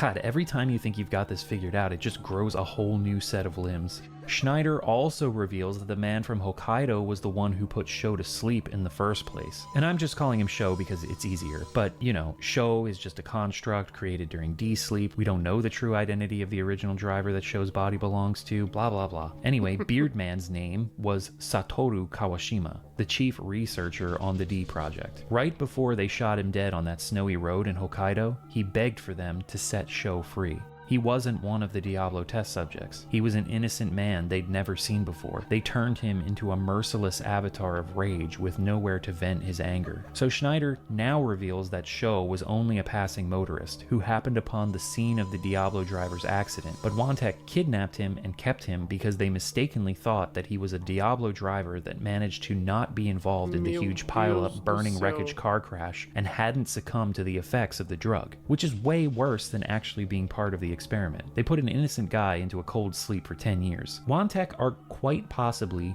the dumbest villains in the history of everything. All fiction. It's ridiculous. They staked their ludicrously insidious plans on a mistake. But the storytelling here kind of goes right back around from stupidity to brilliance. Like, what a flawed set of antagonists, and kind of a commentary on the idiocy of corporate greed. I mean, I don't know if any of this was intentional on the part of Motomu Toriyama, the writer of Racing Lagoon, but all of these false revelations are so contradictory and multi-layered that I feel like it has to be, right? I mean, there's a fine line between madman and genius. Another mystery that also gets cleared up here is that if the voice is really Sho's past self, then why did other drivers hear the voice? Turns out that Diablo had hallucinogenic side effects, so during moments of extreme duress, users would hear a voice that hijacked their emotions and suppressed their fear. Schneider envisions these responses as more far-reaching than just crashes involving street racers, intentional train derailments, traffic accidents, plane crashes. There are powerful clients who would pay top dollar for these sleeper agent style assassinations. Want to know the secret to success? Quality over quantity, and a great work ethic. You said it, brother. Oh wait, I forgot that you were you. He's got a point though. Sho catches a glimpse of the pills in Schneider's hand and is reminded of the moment when Iki held a shard of Makoto's taillight when he told them all about the Yokohama GP. So the only way to settle all of this is with a race. Who would have guessed? Claro. The race against Schneider begins underneath the crumbling Bay Lagoon Tower and stretches out onto the abandoned highway beyond. The road starts crumbling at a certain point, giving you chances to catch Schneider, who ends up being actually too quick for Sho, even in his Diablo-tuned car. I managed to just pass him at the end. Schneider ends up plunging into the ocean beyond the edge of the unfinished highway. Sho's unsure if he knocked him in or if Schneider was just holding up his end of the bargain to let him be free. I mean, I'm going with the former though, because why would he just drive his car into the ocean just because he lost to some punk street racer, who apparently wasn't even that good at it? But we're not done yet. Iki's car pulls up afterwards and out steps Aoi Kawashima. Whoa, wait a minute, come to think of it, isn't that the same last name as the beard dude? Yes, it is. We're back in the memory of the apartment, the shower, the dish full of Diablo. Sho is sat on the couch. In the present, Aoi reveals that she was the one inviting street racers to join the driver project. Her father was the founder of Wantek, just a simple repair shop back then, but the company's fortunes took a turn and transformed into the huge corporation that it is today. During a vacation in Hakone, another driver flashed their headlights at Aoi's family's car as they were driving through the twisting mountain roads. The other driver was just doing the standard signal for an invitation to race, but Aoi's father was temporarily blinded by the light reflecting off the rearview mirror and jerked the wheel. Aoi and her older brother Satoru lost their parents in that accident. Years later, when the Diablo project started, Aoi volunteered to scout street racers for the trials as a form of revenge. I would meet them at the Yokohama Sirius Hotel in the luxury penthouse. They'd never refuse. I wanted to see each of them broken. From the window, I would watch the flickering reflection of Yokohama's lights in the water. Back then, I was a coward. I convinced myself I was doing no wrong by lying to myself over and over. It was a delusional fantasy where I believed street racers were the source of my misery.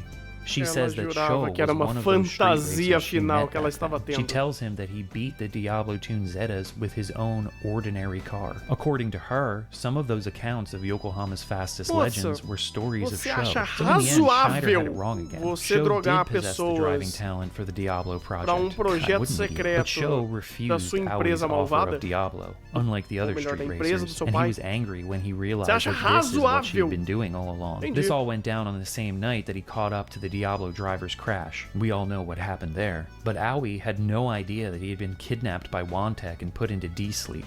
So to her, it seemed like he just disappeared from her life. After they put Sho into D-sleep and her brother Satoru ran off to Hokkaido, Schneider told Aoi that they both had died in an accident on the Yokohama highway. This reawakened her disdain for street racers. So when the D project started up again, she volunteered yet again to distribute Diablo to new driver test subjects. However, 2 years ago, Aoi met Iki, who reminded her of Sho, and she thought she'd found her lost love again. Things were all peachy for a while, but then one day Iki showed her a photo of his racing team, and there was Sho. She instantly recognized him, found it hard to believe that he hadn't aged a day in 10 years, but still knew that it was him. This revelation awakens Sho's dormant memories of what really happened on the night of the War of Yokohama. I drove to the Yokohama highway. The street racers had gone to war. It was the perfect battle stage. Another Initial D reference. Sho says that he was actually out there waiting for the Diablo Zetas to show up. He wasn't just a passing motorist. He was out there on purpose. He was just standing in the middle of the road, so I don't know if the first one tried to avoid him or something, but it scraped the divider and burst into flames, and then the other cars followed suit. Then Sho just started wailing on the cars with his pipe. So Sho basically caused this whole accident, but he justifies it by saying that if he hadn't, every street racer would have been cursed. He needed to somehow put a stop to the Diablo project, sacrificing the few for the many, I suppose. Now you may be wondering, how did Schneider screw all of this up so badly? Well, if you remember, he said he found hidden sectors of the disc that revealed Sho was just a passing motorist, but those were actually put there by Satoru. He felt guilty for putting Sho to sleep, so I guess he put those hidden sectors of dummy data on the disc in the hopes that Wantek would just let Sho be once they found them. Pretty contrived way to go about doing it. Anyway, during Sho's period of D-sleep, the past Sho just kept reliving that night over and over, and it shaped the personality of the voice inside the present Sho, turning it into this bloodthirsty, vengeance-seeking beast. Speaking of the present, Aoi tells Sho that he became the fastest racer without ever touching Diablo, which isn't really consolation for Sho since 10 years of his life were stolen. But were they really? I mean, he was in a cold sleep, so he still has the body of an 18-year-old. More like life was put on pause. But yeah, I'm not trying to justify what Wantek did or anything, but you know, gotta look on the bright side here. Try to remember the first time your engine roared to life, how you held the wheel, stepped on the gas, and went for your first drive. That excitement never faded, both 10 years ago and today. That feeling belonged to me, as well as every other street racer. I raced so I could reclaim myself, so I could reclaim the exciting feeling of racing that I fell in love with. The man with the pipe who appears in my dark memories isn't me. He never was.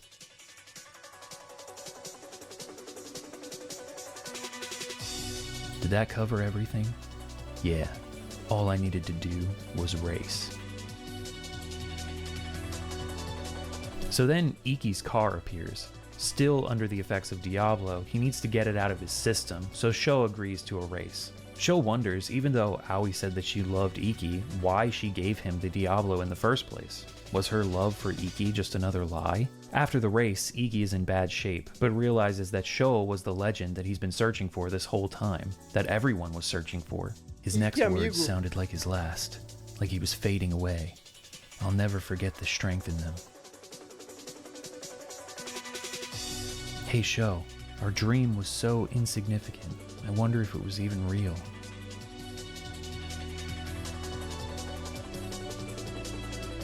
We were chasing a fantasy that scorched the hot summer asphalt. It was more like a mirage. See, I knew this game took place in summer, but more importantly, there's that mirage imagery again. Iki goes on to say that he doesn't have any regrets. Things shift again. Aoi is in the driver's seat of Iki's car now, and Iki's body is on the passenger's side.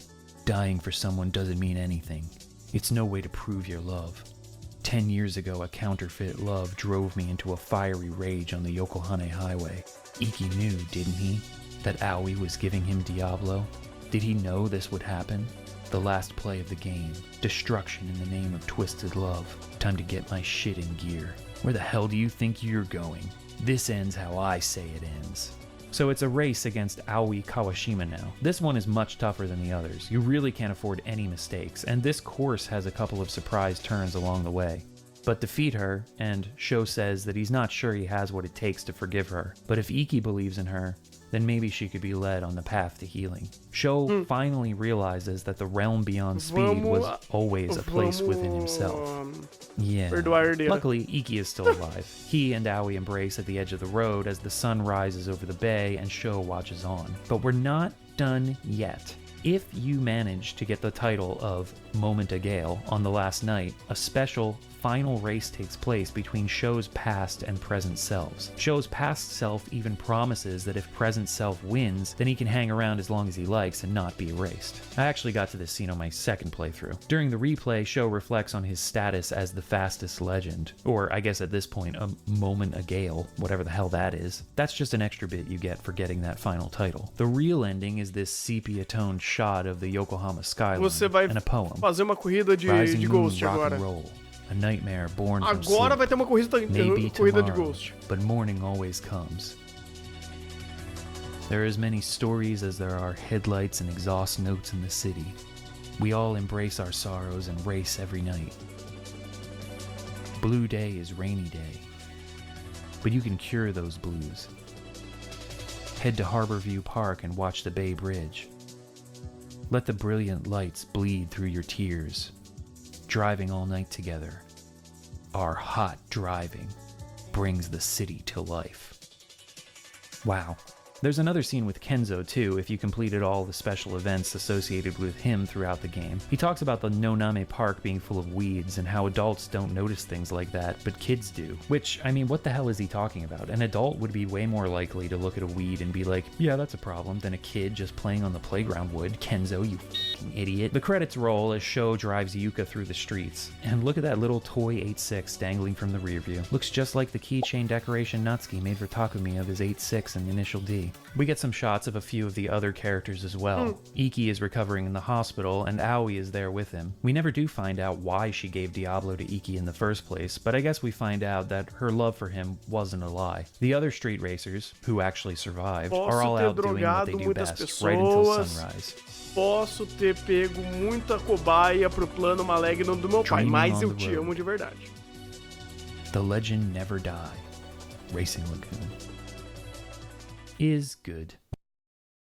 Racing Lagoon's story goes completely off the rails at the end. Like, man, it's mind-boggling how many reversals there are, with characters who think they know what's going on and then try to tell you, but they turn out to be wrong. Like I said earlier, I don't know whether this script writing is the work of a madman or a genius. It gets so confusing toward the end, trying to keep track of what's actually happening versus what some of the characters only think is happening. But, I mean, a final act that goes totally bonkers. Squaresoft is certainly no stranger to that kind of storytelling. If anything, it kept me on my toes. And I feel like the disconnected, nightmarish, and dreamlike qualities to some of the scenes fit perfectly with what's going on in the plot. I don't know, I can't help but admire it, even though it's clearly a mess. It commits so fully, you're just kind of in awe the whole time. And I do like how all of the endgame elements, no matter how crazy, were weaved through the entire narrative. It's not like any of this comes out of nowhere when you look back on the whole thing. I definitely got a lot more than I bargained for when I sat down to play a racing RPG.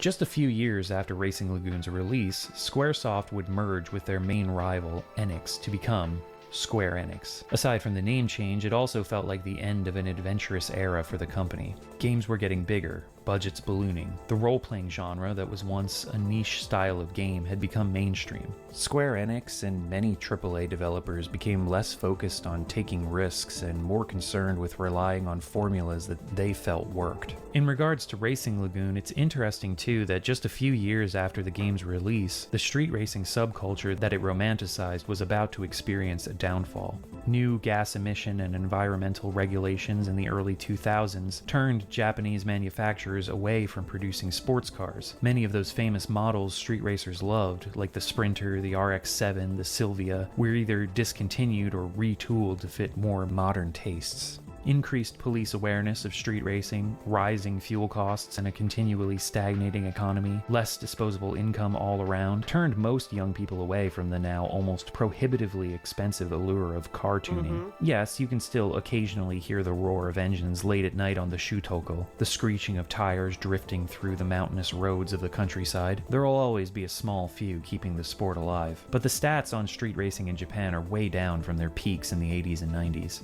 Over at Square, the developers of Racing Lagoon didn't know it at the time, but they were capturing an ephemeral moment in the subculture, romanticizing it to larger-than-life proportions. Enjoyment of Racing Lagoon's gameplay is dependent on your own tolerance for racing games, and even then, I can see grappling with its weird physics being a tall order for some. The visual novel-style storytelling and top-heavy, bizarrely proportioned characters may also be off-putting, especially to those more accustomed with Square's blockbuster CG sequences and animation. But I feel like all of this just feeds into Racing Lagoon's style. The presentation and mood of this game are so uniquely its own. The dialogues and monologues are so heightened and injected with emotion. The sweeping shots of the city are calculated. The music selection, so precise. It does an amazing job at imbuing the game with this spirit of almost youthful ignorance. Everything that happens, every conversation and poetic aside, it all matters so much to these characters. Take a step back and it's silly and absurd. Who could ever care so much about a street race, or some legend about Yokohama's fastest driver? How preposterous. But isn't that what being a teenager, or young adult, as in most of the cases here, is all about? When you're that age, yeah, everything does matter this much, even if those around you, who are older, scoff at you for the things you care about or are concerned with. Or even if you yourself look back on those years and laugh at how small your perspective was and how inconsequential the concerns you had then seem to you now. At the time, it was intensely important, and that's the feeling that Racing Lagoon manages to capture. Just like the modern legends and folkloric demons that it conjures up throughout, the game has this mythic air to it, a heightened sense of reality, an optimistic veneer, and a deeply sad and wistful core.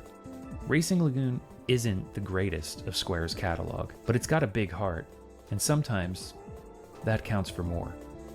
É o famoso, no final do dia, And that isso é uma is Racing experiência. Lagoon. Thank you, really, to anyone who is still watching at this point. I appreciate you very much. This was a monumental undertaking, a Tamo huge junto. amount of work making this video, Pô, but I imagino, also deu enjoyed trampo it immensely desgraçado the fazer whole isso way aí. through, because I love this game, and I really wanted to make Tô something vendo. that showed it was more than just that goofy Japanese-only racing RPG that Square did. So, if this video brought you any level of enjoyment, emotion, sleepiness, whatever, please give it a like, share it with a friend, leave a comment, and Uau. Uau. Assim, de novo, eu aprecio a existência desse jogo. Coisas que a gente pode ter só por causa desse tempo e espaço que a Square existiu.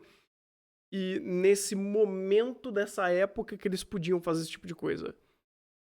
É interessante. É super interessante. E hoje a gente só pode ter, talvez, jogos muito parecidos com esse. Ou na mesma energia e vibe dessa. Em jogo indie. Então, se alguém quiser fazer um jogo indie de sci-fi, corrida, anime e coisa do tipo, tá aí, né? Dá pra fazer. Mas é muito interessante esse jogo, muito interessante essa abordagem, e mesmo com as suas bizarrices, uma coisa ele falou: esse jogo tem alma. Esse jogo não é o melhor polido dentro do seu espectro, mas ele tem alma. Ele quer ser único. E, de fato, eu acredito que ele conseguiu. Ele conseguiu. Então, parabéns pra Square. Lançaram uma pérola dessa. E incrível. Absolutamente incrível. E é isso. Valeu aí, Dungeon, o tio, né? O tio da Dungeon, por ter feito esse vídeo maluco e bizarro como ele gosta de fazer. Valeu, Alex Wilker, por você ter mandado pra gente também. E é isso aí, gente. Foi um vídeo gigantesco pra falar sobre um jogo específico da década de 90/2000. E a internet é incrível por isso. Ai, ai.